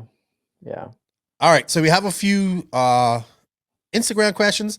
My boy Hyperfox 2.1, he's so savage. Is Code washed up? He should join Crybaby Racing. Jesus, this guy Cole is Ogden. savage. Yeah. Yeah, I don't think he's washed up. I don't think Cole's washed up. I think he just No, I think at he's some definitely not point washed up. it's gonna He have to could click or be. it's not. Yeah, That's it. he's a bit sort of fragile mentally, I Yeah. feel. So Yeah, and that's that's not his a biggest well, weakness. not yeah, because he blows out. He gets fried and he blows out. It's He either always he's crashed either at gonna the start click. of the main, and then he has to Yeah, catch up everyone, and he finished like fourth, and he had really good yeah. lap times and everything. He just need to get his like sort of head together in the main, and Mhm. don't get nervous. That's and his issue. crash. His issue isn't car. Yeah, His issue isn't nothing else. His issue is his head. yeah, And yeah, if he can get it to click, then he's gonna kill guys. So yeah. but he needs to get it. It's like either does or don't. You know what I mean? Yeah, So yeah. all right. What's up, Everett? How you doing? Are you coming to Cody's bachelor party race? I don't think so. Ticket prices are expensive. That's probably why I'm not going to Wicked Weekend. It's like $1,200. Like 1,000. most, Wow, that's yeah, expensive. to go to fly here. I To was like, ooh, Florida. no, I was To going to go to Florida? Charlotte. No, but California is a even little. still, it's coast. It's Yeah, coast. California is actually cheaper. It was like 6 something, but I still want to get back over Wow. if I'm going to go to that, I'm going to try and stay in America for a few more races, but I don't think it's going to happen. But you guys will have fun. I'm sure they have like a bachelor party race for Cody at CTRC. Checkered past 503. What should a new this is a great question. What should a new person to RC racing be focused on? Lap times, tuning, car prep, driving, etc. I hear you talk about wanting to increase people in racing, but if you were to break down the steps and progression of where they should place their attention in what order? and 10 scale versus 8 scale. FYI, Joseph actually has a course coming out with this, like from finding out about RC right up to becoming a pro. I don't know much about it, but that's what he's been busy doing. But that's a Yeah. good question. I would focus if. All right, so let's get one thing off. Would you go 10 scale, 8 scale? I say it If depends you're on where. starting off, if you're starting off, depends on the area, but preferably 10 scale. Really? Yeah. Much cheaper, much easier. Like you get to the driving, and then Okay. then you should shortly then pick up 8 scale. Obviously, like 8 scale should be always in. Like you at least drive it. I feel Right. you can skip 10 scale and be a good professional at some point. I think the next thing that you need to focus on is wrenching. Learn how to wrench. Don't worry about setup. Learn how to wrench properly and make sure Yeah. your car is working properly. That's most important. And lap times, yes, but really when you're beginning, you want to go out there and get a feel. You want to go out there and learn. You gotta get your hand-eye coordination going. You gotta get your depth perception, all that stuff in tune, and just learn how to get around that. I think you really don't even worry about setup, don't worry about tires, don't worry about nothing. Obviously get the tires that are good for your track and a nice little basic setup on your car, but get out there and just learn how the car reacts to different things and how you can take this jump. And you need to get out there and just drive, I think. Then you can, once you get that done, and you can say you can do 5 minutes without crashing, then you can start focusing on little things like, hey, I want to touch this, I want to do this, and see if your lap times come down. But in the beginning, I would say pick a class that is popular at your track, that's inexpensive for you. Get proper equipment, learn how to wrench on it, and proper tools, all that type of stuff. All that, spend the money and get proper tools, because that's one thing that's gonna last you for a long time. Get to that track, find the tires that work, practice. Then and you know what? Stick with one class. Stick with one. Now, if you're gonna race 10 scale one at one track and then the other track's 8 scale, I can understand that. But if you're at a track and it's like, oh, you want to run stadium truck, you want to run four-wheel drive, you want to run this, stick to one class for at least a year so you learn that sufficiently. And then just be open, be a sponge, absorb as much information as you can, and learn. Like there's so much information out there nowadays on the online. You know, we give out information. Joseph does a good job. You do a great job of your videos. There's so much information out there. It's so easy nowadays to get into RC and get better at it than it was back in the day. And you know what? Have fucking fun. Don't take this shit. We take it seriously, but this is like my job. And this is like, you've done this almost to a professional level yourself. Have fun. Like, make friends.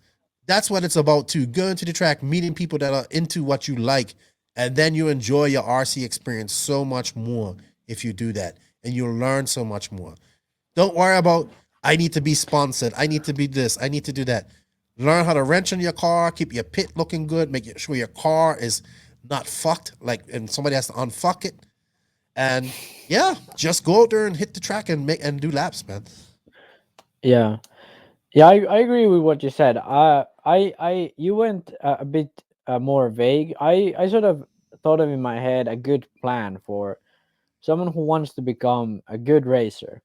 So if you're planning like, hey, I know I want to be RC racer, I feel the best way to go about it is get a tool drive 10 scale. If you don't have a track nearby, then yeah, obviously have to choose another class, preferably then 8 scale electric. But then the best class to start with is tool drive 10 scale. Get like the proper electronics, get proper stuff in there, go to the track, and like the first thing you need to do is ask like if you have a pro guy there or have like fast guys there, ask like, hey, what are you usually running? What's like the best overall tire for this track? And then they say this one. Like, you don't need the tire they're running just at that time because they find it a bit better today. But like, you need to find the tire that works the best most of the time. Find that tire, and then just use those tires. Start driving, like, and never start looking at the lap times until you can do a 5-minute run. So like start driving, start understanding like, hey, I need to make the diff this often so I keep it proper. I need to make the shocks this often. And always like when you start racing, go for a very basic setup. Don't go for something too crazy. Go for a car that's easy to drive. Go for a car that's very sort of linear and in balance. Don't go for Mhm. like the top guy setups immediately. Try to find sort of like a balanced setup. And then like when you have the wrenching under control, you're getting your 5-minute runs here and there, like without crashes. You're running a very basic setup, you're running the basic tires. Then when you are comfortable with everything, you can run those 5-minute runs without crashing.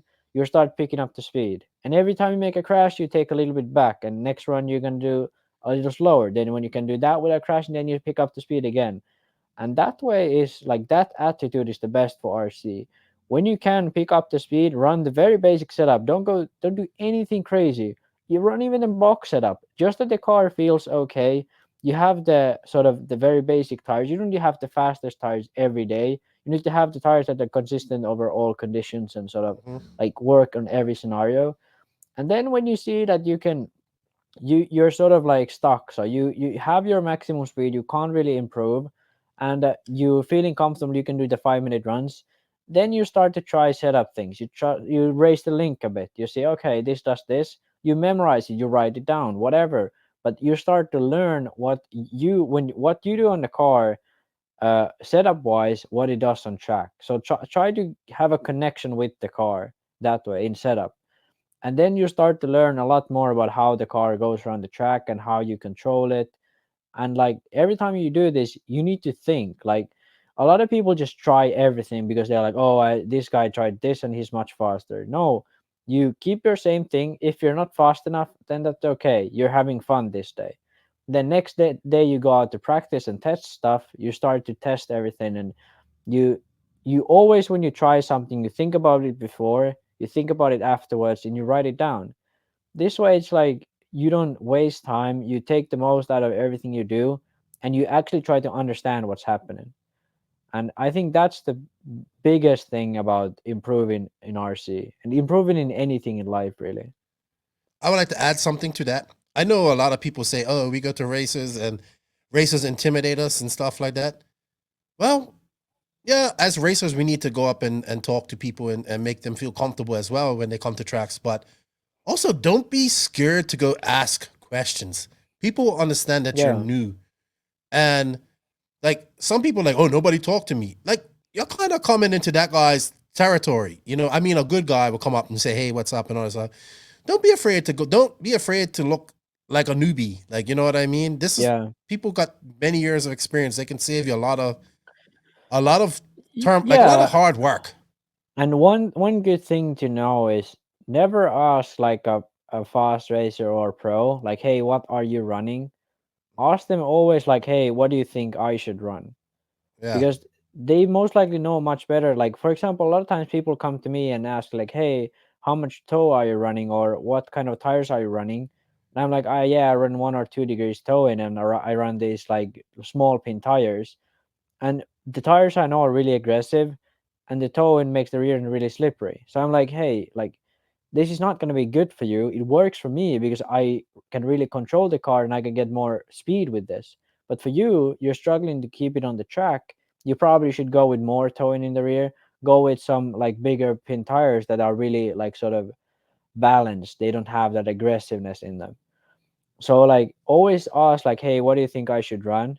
And be like, hey, I'm running this. Like I always say, like, hey, I'm running this, but you should run this because Hmm. of something, whatever the reason then is. Sweet. Because I feel for a lot of people they go way too soon into trying to find the fastest setup Hmm. before they even can do the consistent stuff, because consistency in your driving is way more important than speed Hmm. until a certain point, obviously. But Yep. it's a much better building ground than just being super fast one lap and no way to do a 5-minute run. Sweet. I think that's all of our questions. We had some good questions this week. Very good Yeah, we questions. went long on the Yeah. questions. Yeah, I appreciate that though. I mean, but they were good questions, so we kind of had to go. Yeah. For a So- reason we did. So Thank you, everybody. Really great questions this week. Got us thinking too. Thank you to Beach RC for their support. Remember, guys, the affiliate link is in this written description of this podcast. If you guys can click on that, buy something from them, helps us out a lot. You know what, Max? It's time to go into the main interview with Pretty Ricky Berton, and we'll be back for the SCRC Dawn and Quiet, and then that's it, I think, for this week. So, hey, thank you, Riccardo Berton and Tekno RC, for bringing us the main interview. Tekno RC. Tekno RC. Tekno RC is a premium manufacturer specializing in 8th and 10th scale high-performance off-road RC buggies and trucks. Visit www.teknorc.com for a complete catalog of their products. Tekno RC. Excellence in engineering. Hashtag Tekno Takeover.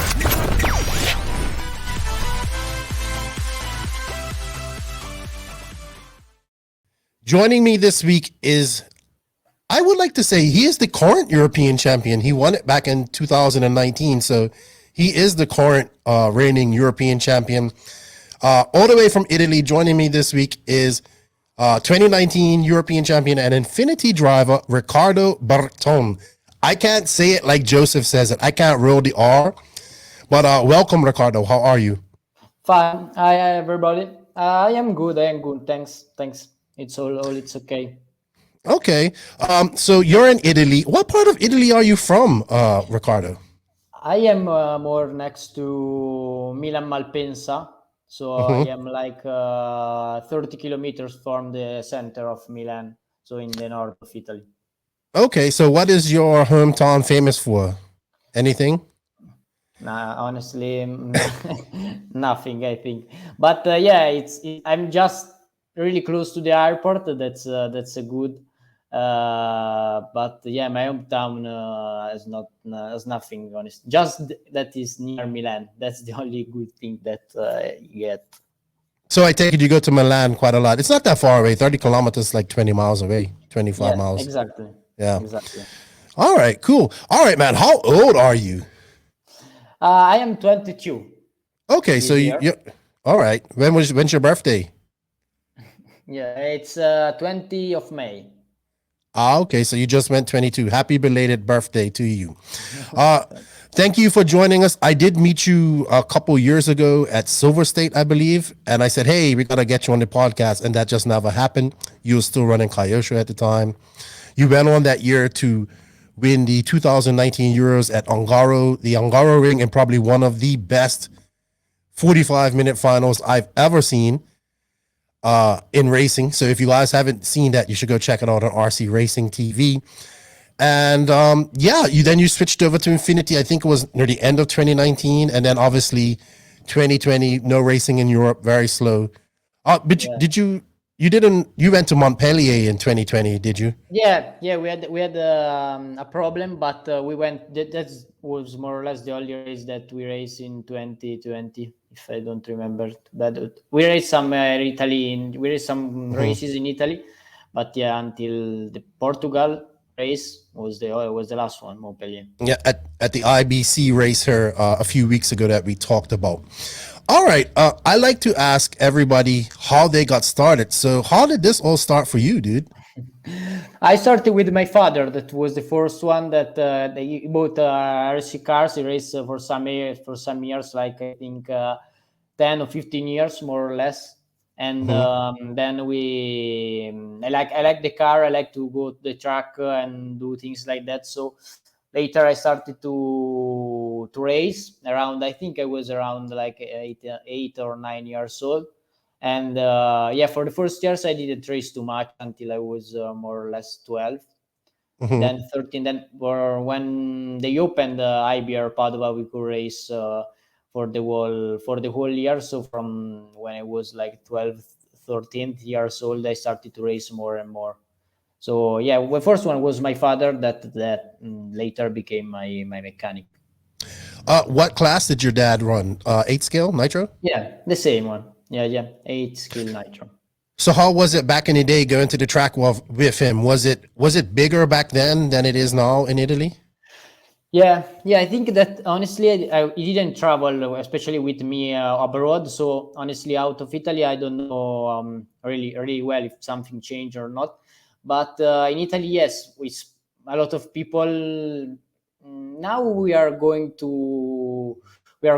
More people is coming to the race. So after COVID, we've seen that we raced with many people, like 70, 80 entries that usually are pretty high here in Italy. But we had like 2 or 3 years ago, we had really low people racing.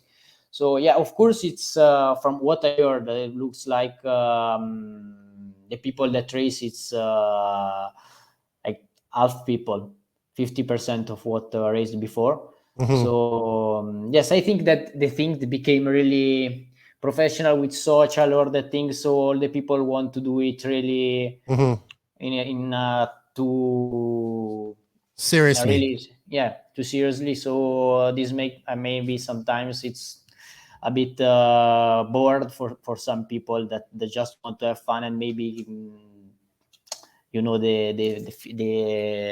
ambience of the race is not like maybe some people want. Sweet. I have to ask, because you, Marco, and I know Davide all speak good English. When did you learn English, or where did you learn it? In school? Yeah. I think we learned in school that maybe we learn some words that luckily help us when we speak English with the people in the RC. So yeah, I think at school the most, but when you travel, maybe you learn the most important words to let the people understand you. So was your dad any good at racing? Was he as good as you? No, he was not really good because he didn't practice a lot like I did. So it was just for fun, or like I said before, most of the people in the past were doing it like for just fun on Sunday, on easy Sunday, and maybe they were good. They were good enough because the level of medium driver was not so like professional. So he just had fun, no, nothing else. So for you, you said around 8 and around 12 to 8 to 12, you started to get into this. Yeah. What kind of clicked? What got you excited about it? What made you take it a little bit more seriously? But I just race, keep racing, just so that I was having fun with my father.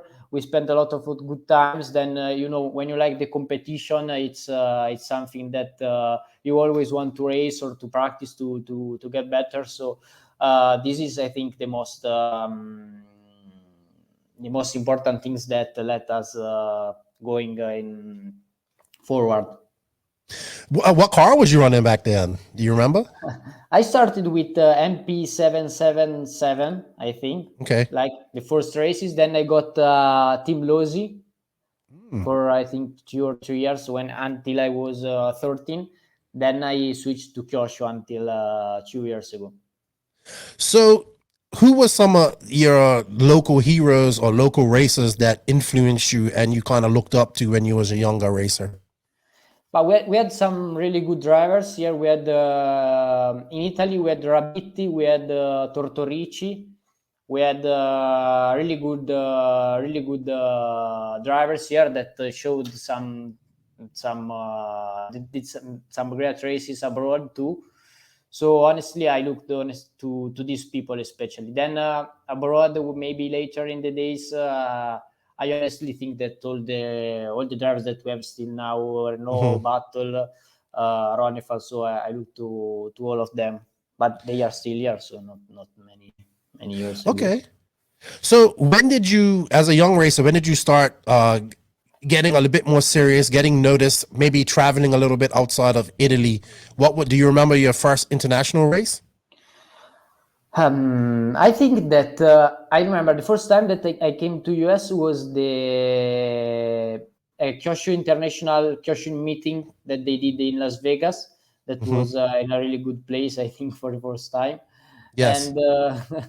And honestly, I think my first race was Montpellier or Pierrefonds, the races that usually in France.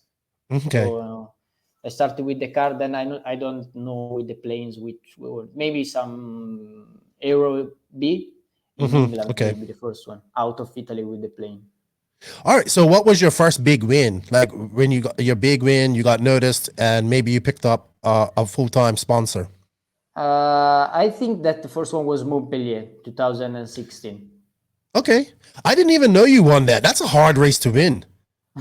Yeah. I was pretty lucky at the race, but I won that. Maybe I think now 5 years ago. Yeah. Yeah, I think I should know that. I think I watched that. I love that race. It's great. It's you see people that normally probably wouldn't be fast there.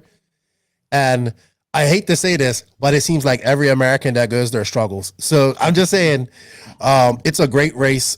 The track is the same, but it has a different winner every year, and it's some great racing there. I think it's probably one of the best races of the year. I love it. I missed it this year. All right. So you was with Kyosho for a long time. I didn't realize you had been with Kyosho for so long. How did that come about? I honestly, we first bought a car with my father together. We started to do some races in I think when I was 14. So then we started to race the first Euros I did in 2015, that in Sacile, and then from there we started to speak with Kyosho Europe, and then later in the years with Kyosho Japan. So yeah, that's how we started, because we luckily in Italy we had all the Kyosho Italy was really strong in Europe, so we had some good chats with all the people there. So that's why I became pretty early Kyosho. Well, winning Montpellier in 2016 would also do that for you. So yeah. So in 2015, you weren't sponsored. You was not sponsored by Kyosho, or how was it? Because that's your boots one. I think I was sponsored by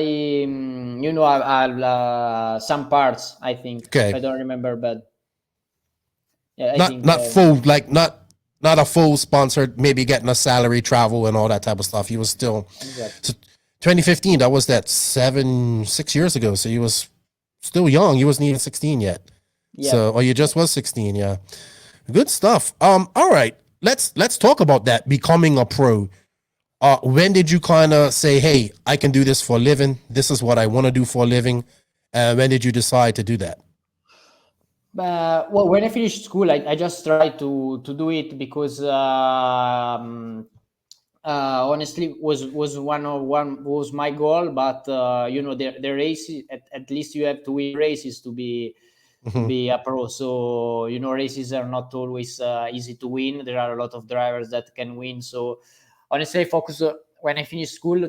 I know that I could maybe become a pro driver. So I just focused on the Euros. That the tier was one of the most important races. So and then from there, I made the tier like a pro driver, but so many days at the track. And then luckily I won the Euros, and then I've been able to become a pro with Infinity. So okay, so you wasn't like paid on a salary or anything with Kyosho prior to Infinity, maybe travel money and contingency. Yeah, no Okay. salary, just some travels from Kyosho. All right, well, let's talk about the 2019 European. I think that's Kyosho's last big win, to be honest. It was a great race. It was 45 minutes. It had rain. You kind of snuck up and got past Runafalk, and it was amazing. I swear it was probably one of the best races I've ever seen. And it came down. I mean, he tried to. I think he kind of slid. He says my tires went out, but I think he kind of just got comfortable and said, "Hey, I got this." Backed off too much, and then you hunted him down, and then you won that race. How was that? But I think the feeling was really amazing, incredible. Definitely, when you race, you don't think about that too much. So you just try to racing. Then you realize when you finish it. I think that definitely was one of the best for me to that I raced that I ever raced. So yeah, was a great, was amazing. I think that race was crazy, and to Was all the people all the it? people say that was crazy to watch. Oh man, I was literally sitting watching it at home and just going crazy because it was so good. Because like I think even if I remember correctly, Runafuck tried to get you near the end. I think it even came down to like the Yeah, last couple corners with you guys. yeah. If you guys haven't watched this race, I'll put the link for it in from RC Racing TV. The 45-minute final is probably one of the best races you're ever going to see. It had rain, mud. Um, it was in Italy, so that's even a better thing for you. You won at home. It's at Angaro's home track, so he hasn't won a Euros yet. By the way, 8-scale Euros. So good stuff, man. It was definitely a great race, and congratulations to you. And because of COVID, you're still the champion, like I guess. So just like Davide is still the world champion. So it's all good. And then shortly after that, you made this switch to Infinity. How did that come about?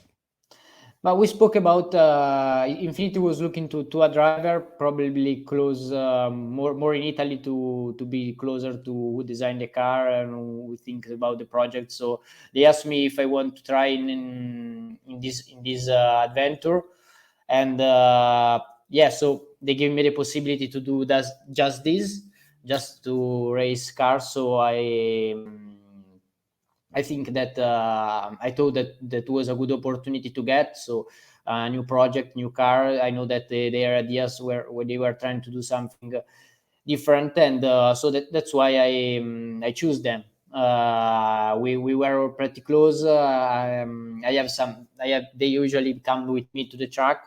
So I think this is important. Then we are lucky that here in Italy you can develop a car, I think, in a good way, as we have many tracks, many of good drivers, which we can compare more or less every weekend. Now in August, no, but of course in all the other months. So there are some bigger races, and I think that this helps, of course. So what is your involvement? I think you're the only now with Kyle going. I think you're the only top off-road pro that they have. So how much of your job, or how involved are you in the testing process for their cars, and how close do you work with the engineers there? We usually try to see what the car. We first did a car, then then we went to the track, and then from there we started to keep practicing in all the things that maybe can work or not, depends of what the track does in some condition. So in a different condition that we usually meet during the year. So we are in Italy, we are pretty lucky that we have different conditions, so we can test different parts and see how the car works.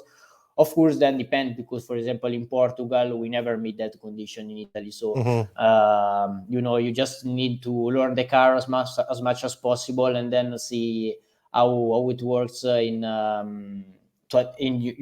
adapt out into the different conditions that usually have during the year.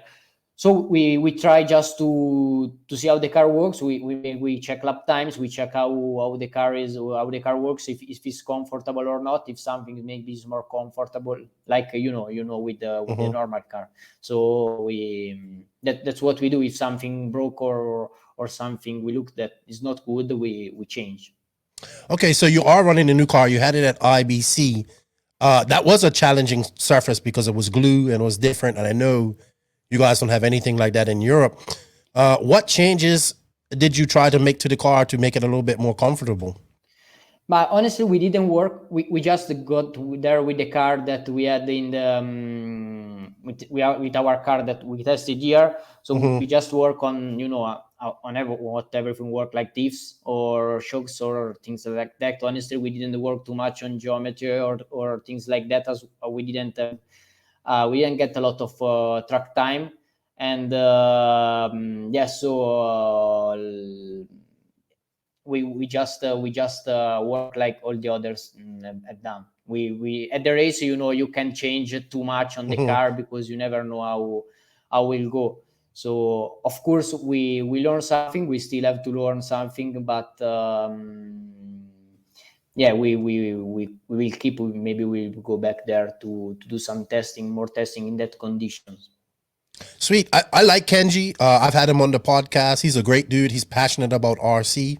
I'm excited to see what Infinity, when the car does drop, I'm excited to see what they're gonna have. I know they want to get into the American market, so I'm assuming they're gonna get a top pro there as well.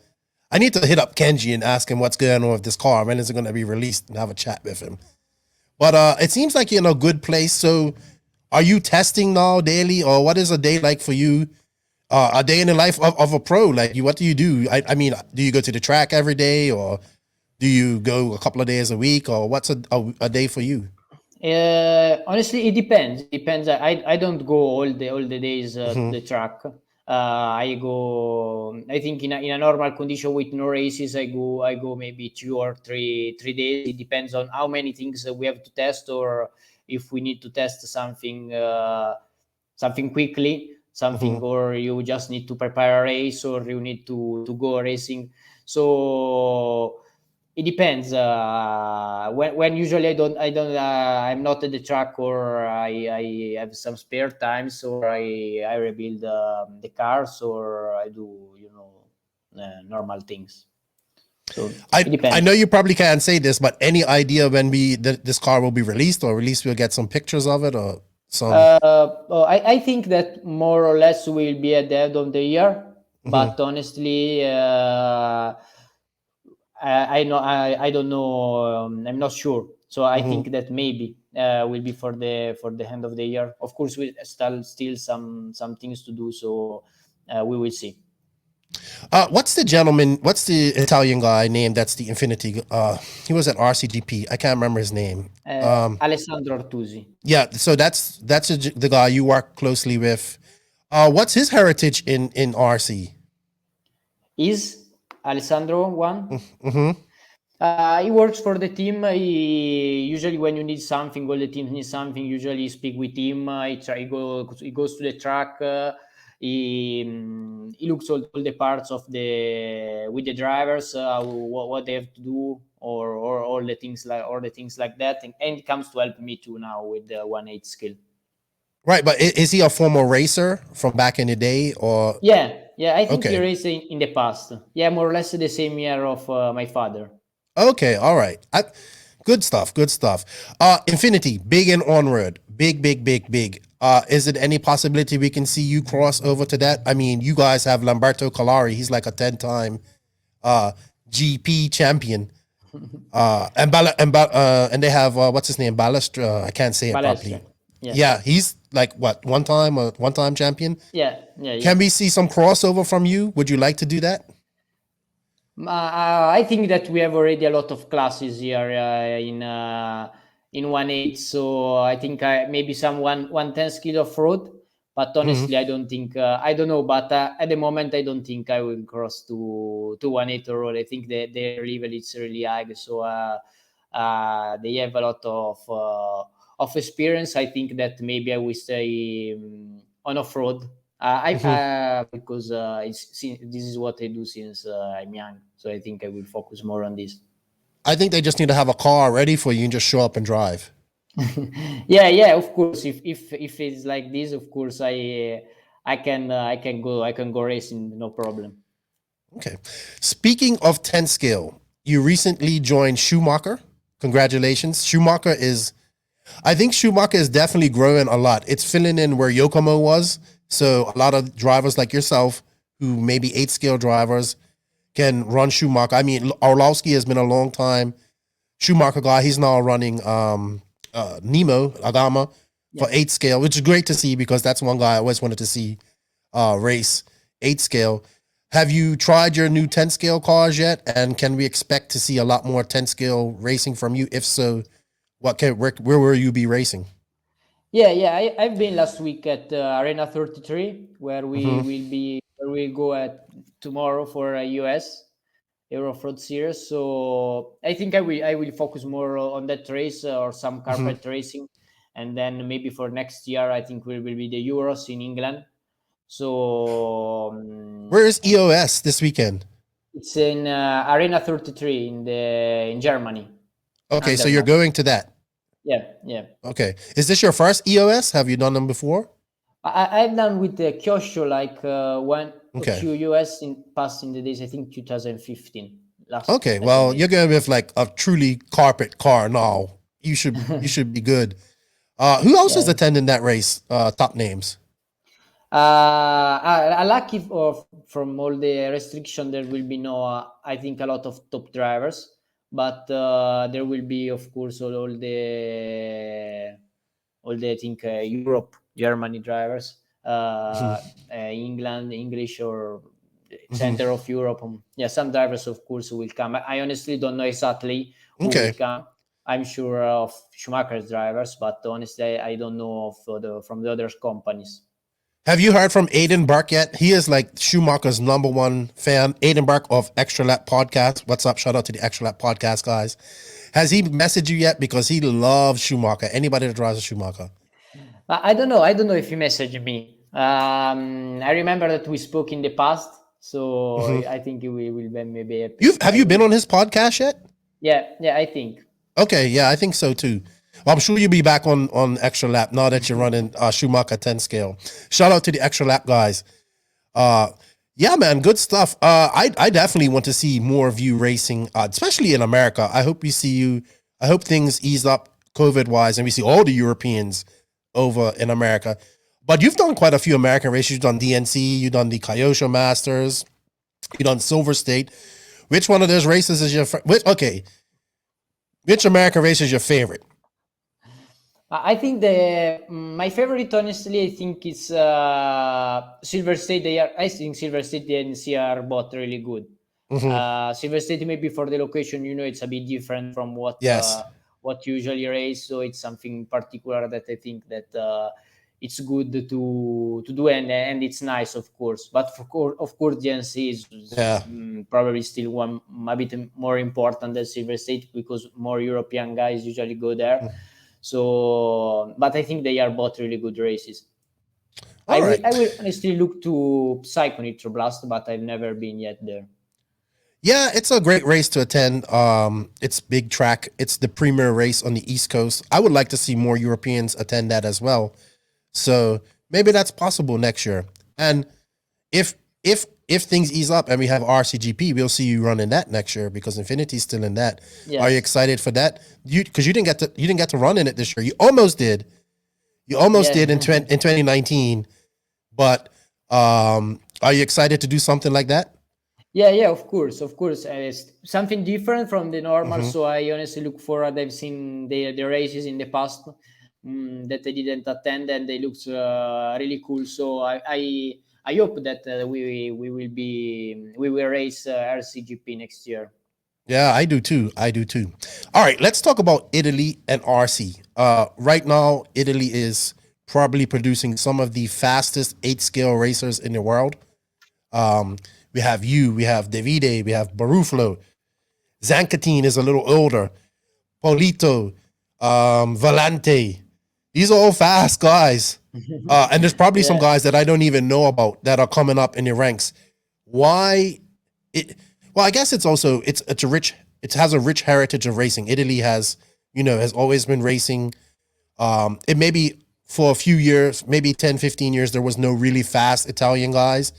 But now there's a whole bunch of them.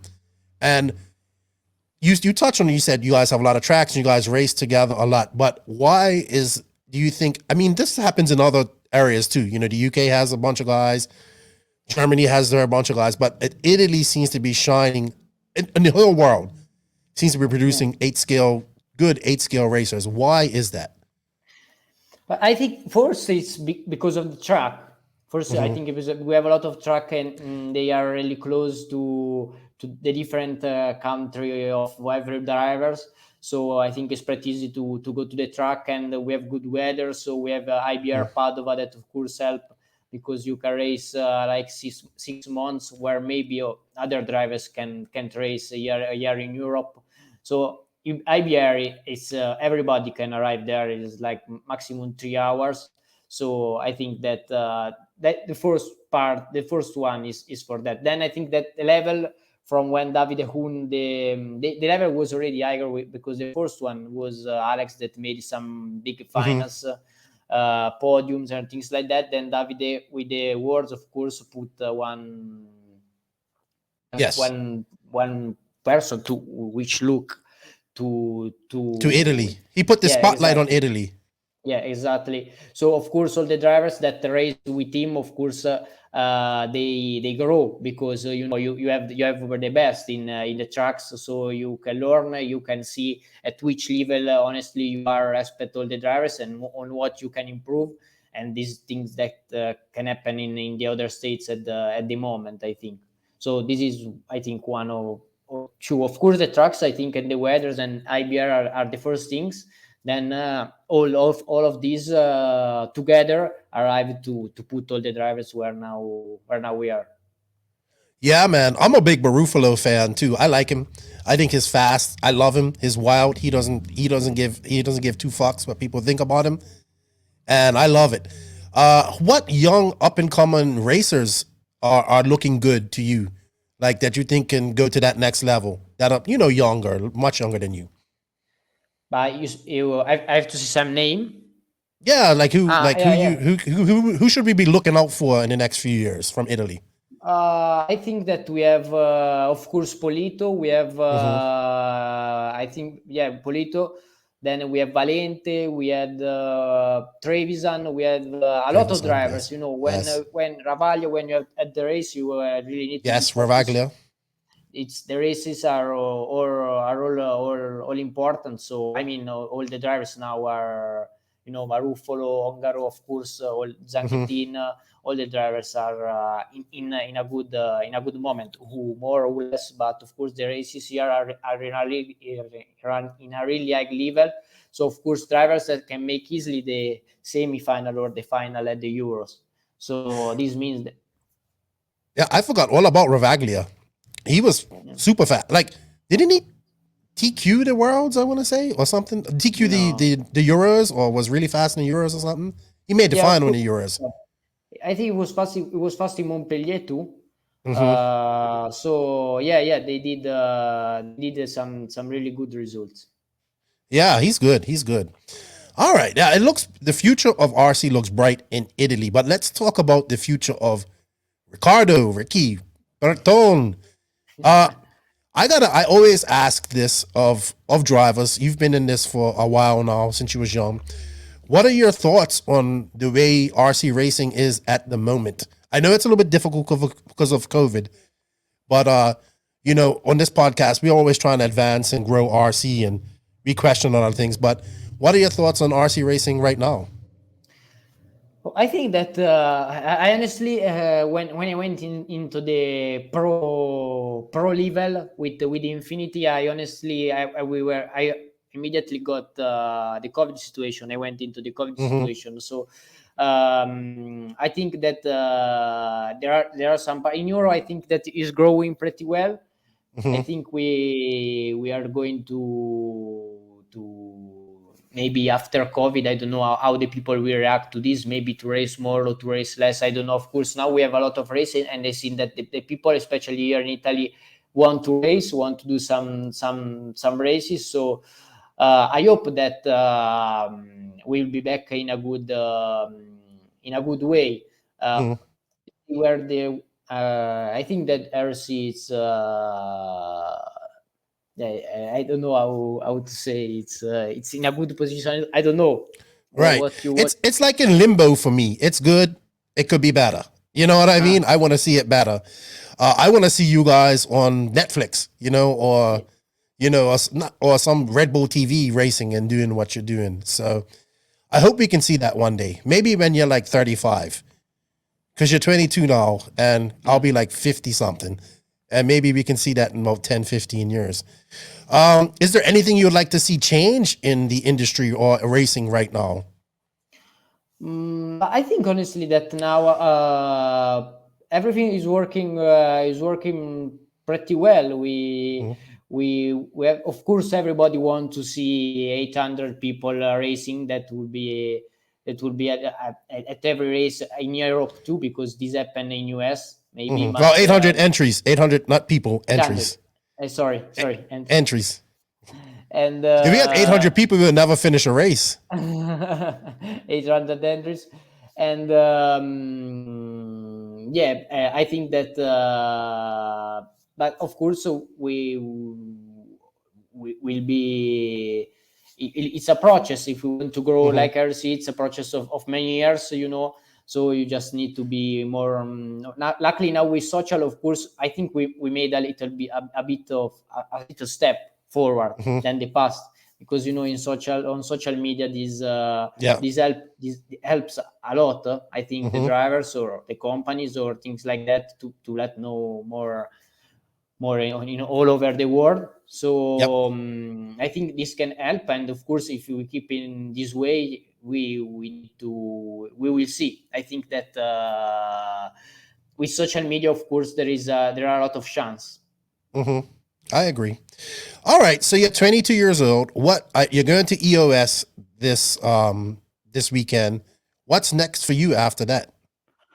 I think the next one will be, I don't know if I will attend the US round 4. That will be in 4 September. Then we have some races in Italy, and then I think the first big ones, the other one will be Baggyland in Madrid. Yes. Yeah, that is going, I think, to be the next big races. If we and can fly. And fingers crossed, Montpellier in 2022, and then DNC. Yes, hopefully. Of course. Sweet. All right. So, like I said, you're 22 years old. You still have all your life ahead of you. But have you given any thought to what you want to do after your racing career has finished? Yeah, honestly, I want to race. I want to race a lot of years. So, of course, I'm working on something, but at the moment I'm just focused on this. So I will then when we will finish the RC career, there is a lot of up and down in the RC career of every driver, and we will see. I will go in the future. So you went to school too, right? Like college or university? Yeah. What did you study there? I studied economics in English. Yeah. All right, cool. You know what, Riccardo? We have a segment on this podcast. It's where I ask you some questions and you have to answer them really fast, or with one word answers. And it's actually brought to the podcast by TNR Fuels. Here at the NNRC, we are all about that glory, and the glory is nitro. TNR Fuels is the hottest nitro fuel on the market, operated by a racer named Chris Nelson and his family. Made by racers for racers. TNR Fuels is currently available throughout the USA and in many hobby shops. For more information to support the company or purchase some fuel, visit www.tnrfuels.com. Contact Chris Nelson directly at chris@tnrfuels.com, or find them on House of RC or Facebook. Riccardo, have you made a House of RC Facebook House of RC profile yet? I don't know. You should. I think all pro drivers should do that. And thank you to TNR Fuels for bringing us the TNR Fuels Stop and Go segment. Okay, Riccardo, so we have 10 questions. You got to answer them. Some are RC questions, some are not. Okay. All right, number 1. What is your favorite food? McDonald's, I think. Yeah? Do you have McDonald's in Italy? Yeah, we have. I don't eat a lot, but when I eat, it's good. Or I think as an Italian, I should say pizza. I will say pizza. Okay, so here's the question. Is McDonald's better in Italy or in America? I think in America, yeah. Yeah, I think so too. I love American McDonald's. All right, number 2. Any hobbies outside of RC? I like honestly swim, or go to mountains, or walk, or some trails, things like that. So no football, no MotoGP, no Formula 1. But they are things that I look to, but honestly, it's not something which I look at it on Sunday if I can, but I don't care honestly too much. So you're outdoors type of guy. You like being outside and in nature, it seems like. Yeah. All right, number 3. What is one race that you really want to attend anywhere in the world? There are many. I think Psycho Nitroblast is the one. Okay. And Raider Race in 110. What attracts you? What attracts you to Psycho Nitroblast? Is it just like the craziness of it all, or the big track, or just something different? But I think the big tracks and the you know all the situation. It's really good. It's a race that I think everybody should do once in their life. All right, number 4, Davide Ongaro is. I think it will be pretty a great driver. I think. Okay.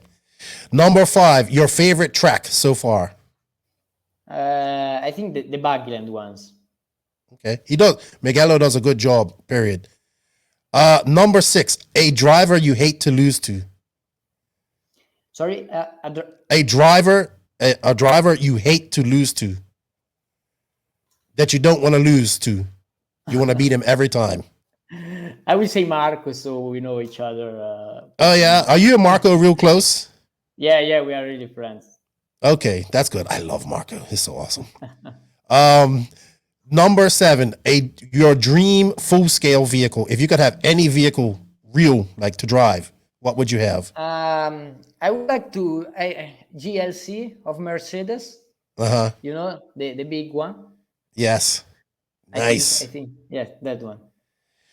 One country that you need, number 8, a country that you really want to visit. And it doesn't have to be for RC.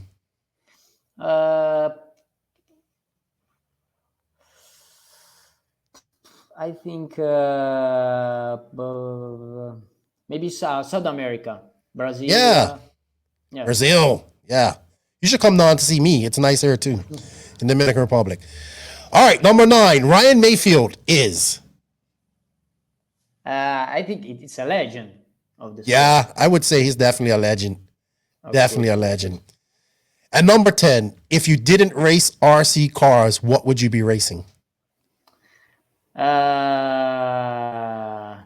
This is hard. I don't know what maybe. I think maybe I have no idea, honestly. Well, you're not really. It doesn't seem like you're really into motorsports too much. So not that much. So it was a quick question. Maybe. All right, man. Thank you for answering the TNR Fuel Stop and Go segment. I think that brings our interview to an end. I'm excited to see the new Infinity car. I'm excited to see you get back racing in America. I know not just racing in America, but racing in Europe. And see what you can do, man, because you're one of the fastest guys in the world. And, you know, I want to see you race more. And I want to see all the Italians and Europeans race more. So I want to see everybody race together. So I'm definitely excited for that. Good luck at EOS this weekend. I'll be watching that. Have fun with the new Schumacher rides. I'm sure we're going to see you racing a lot more of that. And hey, I'm going to tell Kenji he needs to get a on-road car ready for you so you can go do some on-road racing. Would you like to shout out and say thank you to anybody before we close up here? So first, thank you to you that you asked me. That was great for me. And then, of course, thanks to Infinity guys that are great. And look forward to do the car.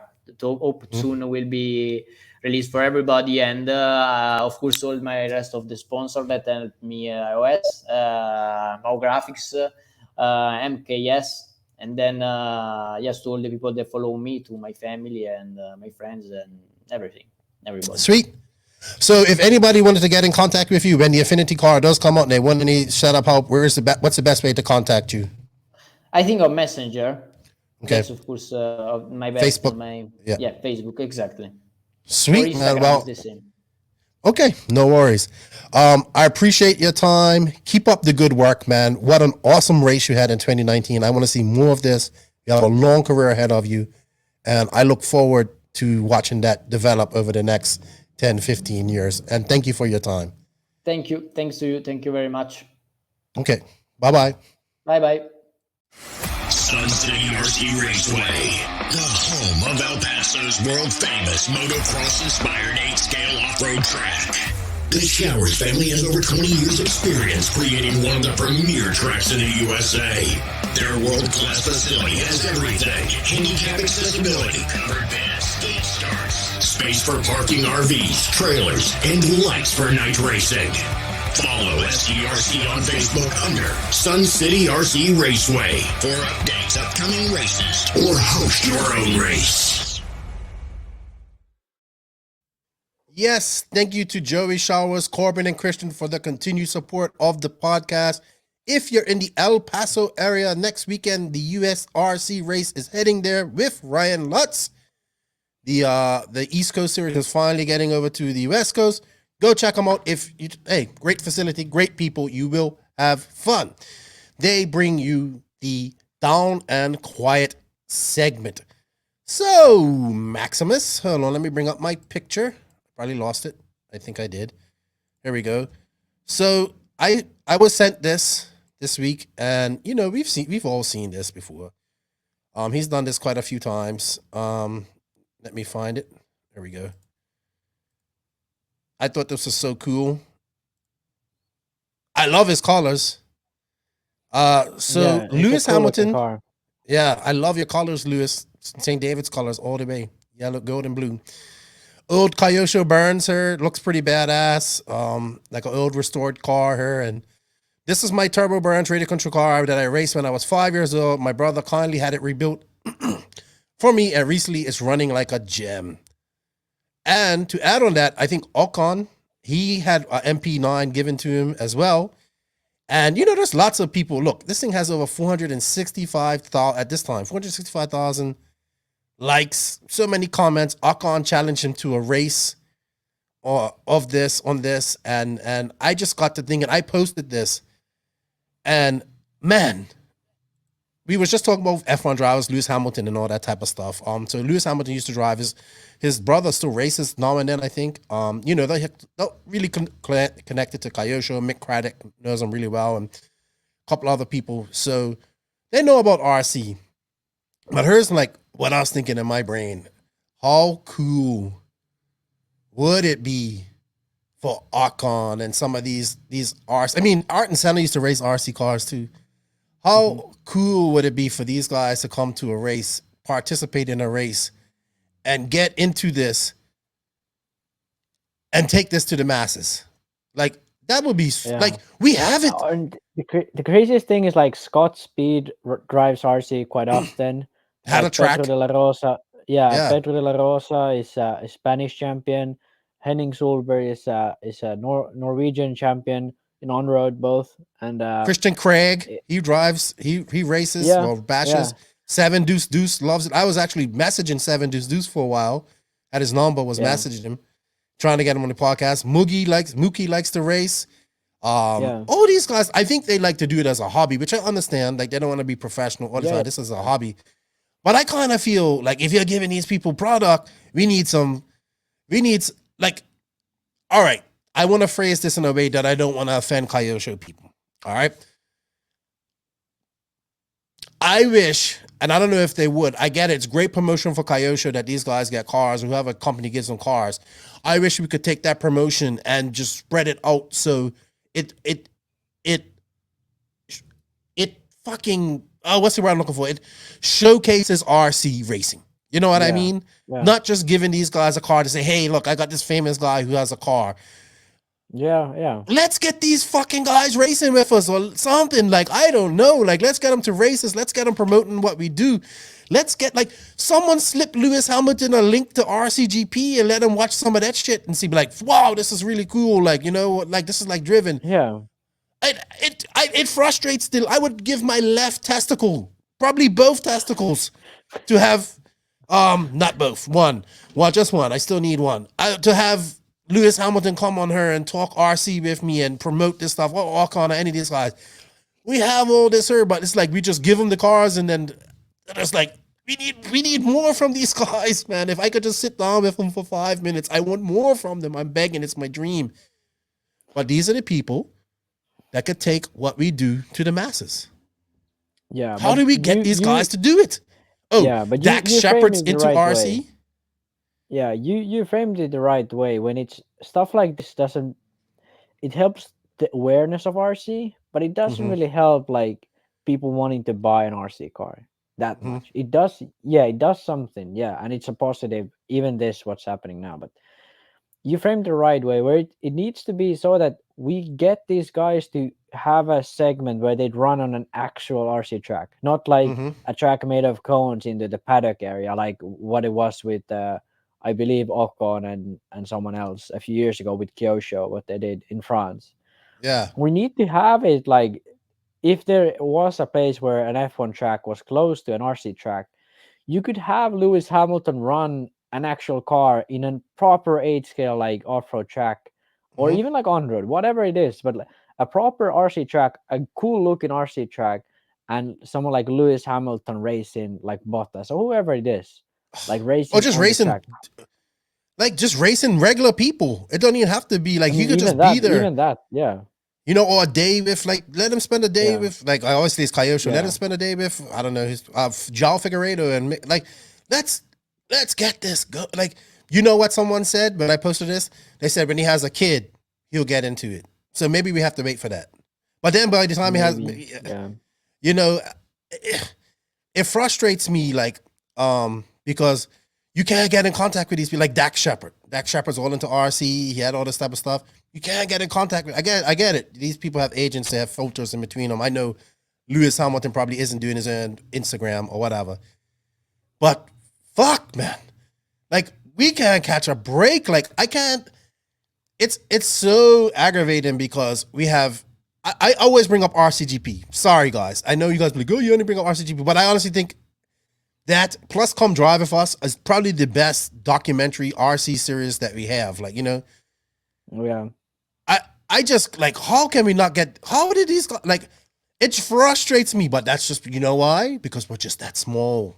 We're so small. Yeah, but the thing If is, we like, we had, aren't that small. Like, we are though, RC Max, race, and RC racing, racing, racing. yes, yeah, racing is, but like the bashing is huge. Yes, we know that, but people don't know we race. Look, I would like to have 1%, 1% of those people that liked his like that 465. I want 4,600 people like a RC post. You know what I Yeah. mean? If we could just get 4,600 people to get into RC racing, it would fucking change RC racing completely. Yeah. Because people out And there we think need you we go need to ahead. make Sorry. racing more accessible. We need to Mhm. make racing more exciting, and we need to make professional racing look professional. Yeah. So for people going to a race, it needs to be easy. It needs to be so that if you go to a big race, it's not you run 2 heats a day and it's 12-hour days. It needs to be enjoyable. It needs to be fun. And that way people, instead of bashing, will choose racing. And we'll Like have imagine, like, sorry, go ahead. yeah. Yeah, Go we'll ahead, have sorry. sort of like, we will have sort of like, we don't even need to attract more people into RC. We need to attract more people into RC racing. Yes. Like bashing, we have way too much bashers, but a lot of those people don't go into the racing of RC. And RC is a great sport racing. I feel Yeah. it's very like, karting is great, motocross is great, and I feel RC is right up there. It's not like there's no like disadvantages to it. I feel. Yeah. It just maybe I'm not pissing him in on her. I'm just frustrated. Like, Yeah. oh, you know what? Like, what would be so cool? Like, let's take David Ronnefalk and Lewis Hamilton, and they do a whole little Hmm. exchange for a day type of vibe. You know what I mean? Yeah. Like, just imagine, like, oh yeah, so obviously, I don't know if David Ronnefalk could drive an F1 car, but I mean, I'm sure. Just you just know, like, I'm just saying, like, hey, Yeah. Lewis Hamilton goes to some local pro to a track and spends a day racing, like being tutored by this guy, and we get that all on. Yeah. Yeah. Well, like it's so I get it. Like these guys are making hundreds of millions of dollars, and they ain't got time for this stuff, and it's just a hobby, and it's just they want to relax. But we had actually but listen, one. Yeah. but listen, the genre that is doing that is the no prep drag racing. They got the Yeah, guy that is. Big Chief is all into this shit, and Yeah. I'm just sitting there saying I love, like, this is what I want. Like, how do I get it? And man, I freaking tagged him in that thing, and I did this, and I just said, you know what? I should tag Lewis Hamilton. We should get everybody in RC, every single person who has an Instagram account and races RC cars. Let's tag these people and be like, hey, look at this. Let's look at this. Some at some point they gotta pay attention. At one point. Yeah. So And I don't know. completely agree. And like in Finland, we did this thing. We had a race when there was the Finnish Nesteralle, which means like the WRC was there. So the World Rally Championship was in Jyväskylä, and like close to their paddock area, we had like sort of where people walked by was an RC track built for the event. So like built there from AstroTurf, like 8 scale track, and we had huge grandstands next to it, and like it was full, like a grandstand full of people watching RC race. We had like all the fast Finnish guys were there, so it was a national race. Like it wasn't like a part of national championship, but it was big race even nationally for RC, and there was like proper race cars, and then there were like spectators watching the race, and it was like with the WRC event. Like one day we had Kimi Räikkönen and Petter Solberg and all of these like really fast rally guys at the time were like driving RC cars. We had like, sort of like they all came there for one evening, and they were like TV guys and stuff, and they were driving on the same track we were driving on, just like having fun. And these like Petter Solberg was actually really freaking good. He had driven RC cars before, but he was really good. I would just like to see more. You know what I mean? Like, yeah, it's great promotion for Kyosho and all that stuff, and it's nothing wrong. I'm Mick Craddock's known them guys forever, so he's the, obviously. But man, what these guys, like, he's in, like you can see this guy's into RC. He may not be racing right now, but maybe it's something he'll do when he retires, or and things slow down. Well, we kind of need him to be doing it now. Like we need a formula. We need to get like a superstar race. Like, like they used to do it in America. Like they're getting all the same like Toyota cars, like all these different actors, and maybe they were racers from something else or sports athletes or something like that. And they raced because they're into racing. That's what we need. We need to get a celebrity race in RC and just make a simple track for them to race on. And then they can have some pros to tutor them. Like that'd be so great. That'd be so awesome. I don't know, man. It's like we just have all the. It's like I think we're too cool for that. Like, you know what I mean? Sometimes I think we were too cool in our own little world for that, and that aggravates me. Your analogy of about the dog fighting ring is really accurate here. It's like we kind of wanted to keep hidden in a way. A lot of people do. I don't, but a lot of people seem like they do. They want to keep it like, this is our thing, sort of. Oh, this is toy cars. I hate when people say this is toy cars. Like I have toys. I call them action figures. The toys. I love them. You know what I mean? But these aren't toy cars, man. These are actual scale. Like this is shit you do on full scale cars. We're doing it in our cars, and we have a professional. And people are like, RC is just a hobby. RC is a sport just as much as motocross is a sport. It's not a physical sport, no, obviously not. But it's a sport just as much as any like motor racing, Yeah, man. It takes the same amount of like a skill. It takes the same amount of preparation and all that. You know what? I think everybody in RC should just tag Ocon, all these guys that race RC car or like RC cars, Lewis. Let's just tag them. Tag them. Yeah. Tag them in all RC posts. Anything cool RC, tag them. Mick Craddock, let's get these guys in some podcast, something. Let's get something. I know, like it's probably difficult to do that, but I just think we have these guys that are into it, and we're not really utilizing it to our full potential. And companies utilize it. Oh, look, we got such and such running our car. Or Joseph's done it too. Look, who was it? Josh Hansen. Oh, Josh Hansen is running JQ car, and who else was it? Oh fuck! Eli Tomac had a JQ car, and that's great. That's cool. But I think we need to stop trying to promote our brands. Yeah, and promote RC racing with these guys. Guys. And that's what we were talking about with Horizon. Horizon needs to be like, we want to improve RC to have a bigger cake that we have our slice out of, instead of trying to make the whole cake ourselves and in the end make it just smaller.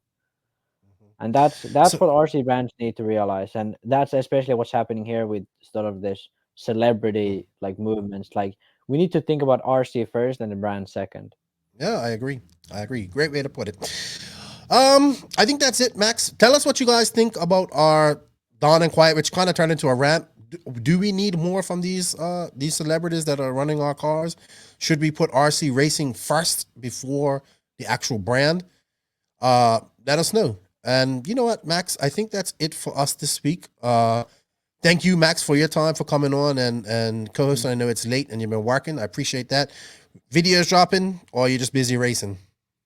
At the moment, I'm busy racing. Okay. Nationals is going to be in a few weeks, the last one, and I'll try to get some stuff filmed. But it's going to be. I've had a little change of plans. I'm going to school this fall, so I have to move and stuff. So it's taking a bit of time. So videos are on but I hold hope you for still a have bit. time to co-host this.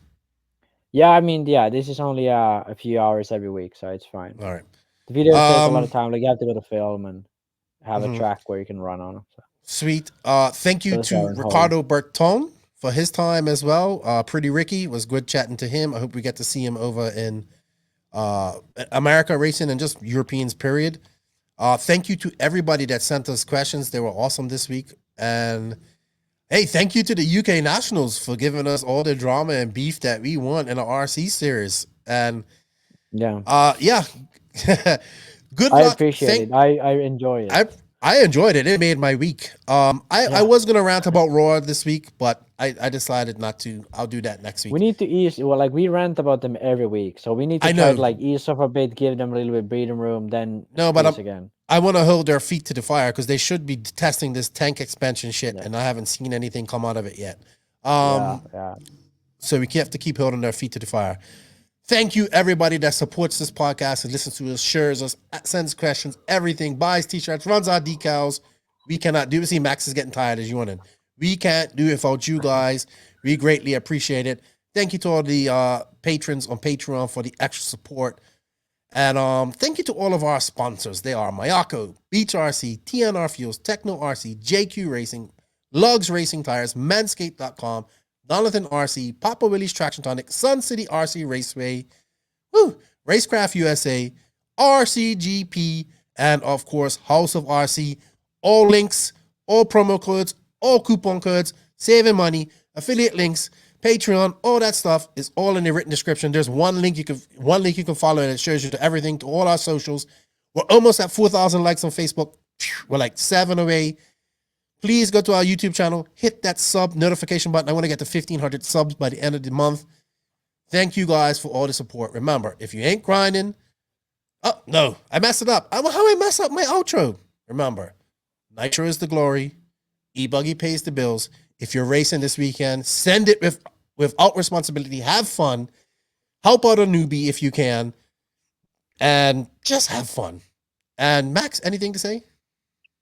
Yeah, I wanted to shameless plug my YouTube channel because a lot of the questions we have here are stuff I really discuss in my videos. And I try to make it so that not just tell you what to do, but why to do it. Mm-hmm. And especially if you're like really interested in stuff like the setup, I wanna shout it out because I'm really proud of the videos. I feel I really did a good job explaining some of the things. So please go check it out. Check out Max's videos. And remember, showing the sponsor some love shows the podcast some love. Mm-hmm. Thank you, everybody.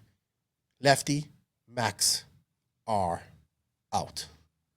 Woo! Thank you for listening to the No Name RC podcast. We greatly appreciate all the support and love from you, the listeners. Without all of you, none of this is possible. Special thanks to our patrons on Patreon. If you wish to support the podcast further, you can at patreon.com/NNRC podcast. As a patron, you will receive early releases, special content, and patron-only giveaways. Also, please follow us on Facebook, Instagram, and our website, www.nnrcpodcast.com. Remember, Nitro is the glory, but E-Buggy pays the bills. If you aren't having fun, it doesn't make sense. And if you ain't grinding, you're sliding. Lefty out. Nitro is the glory. Nitro is the glory. Nitro is the glory.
so bad.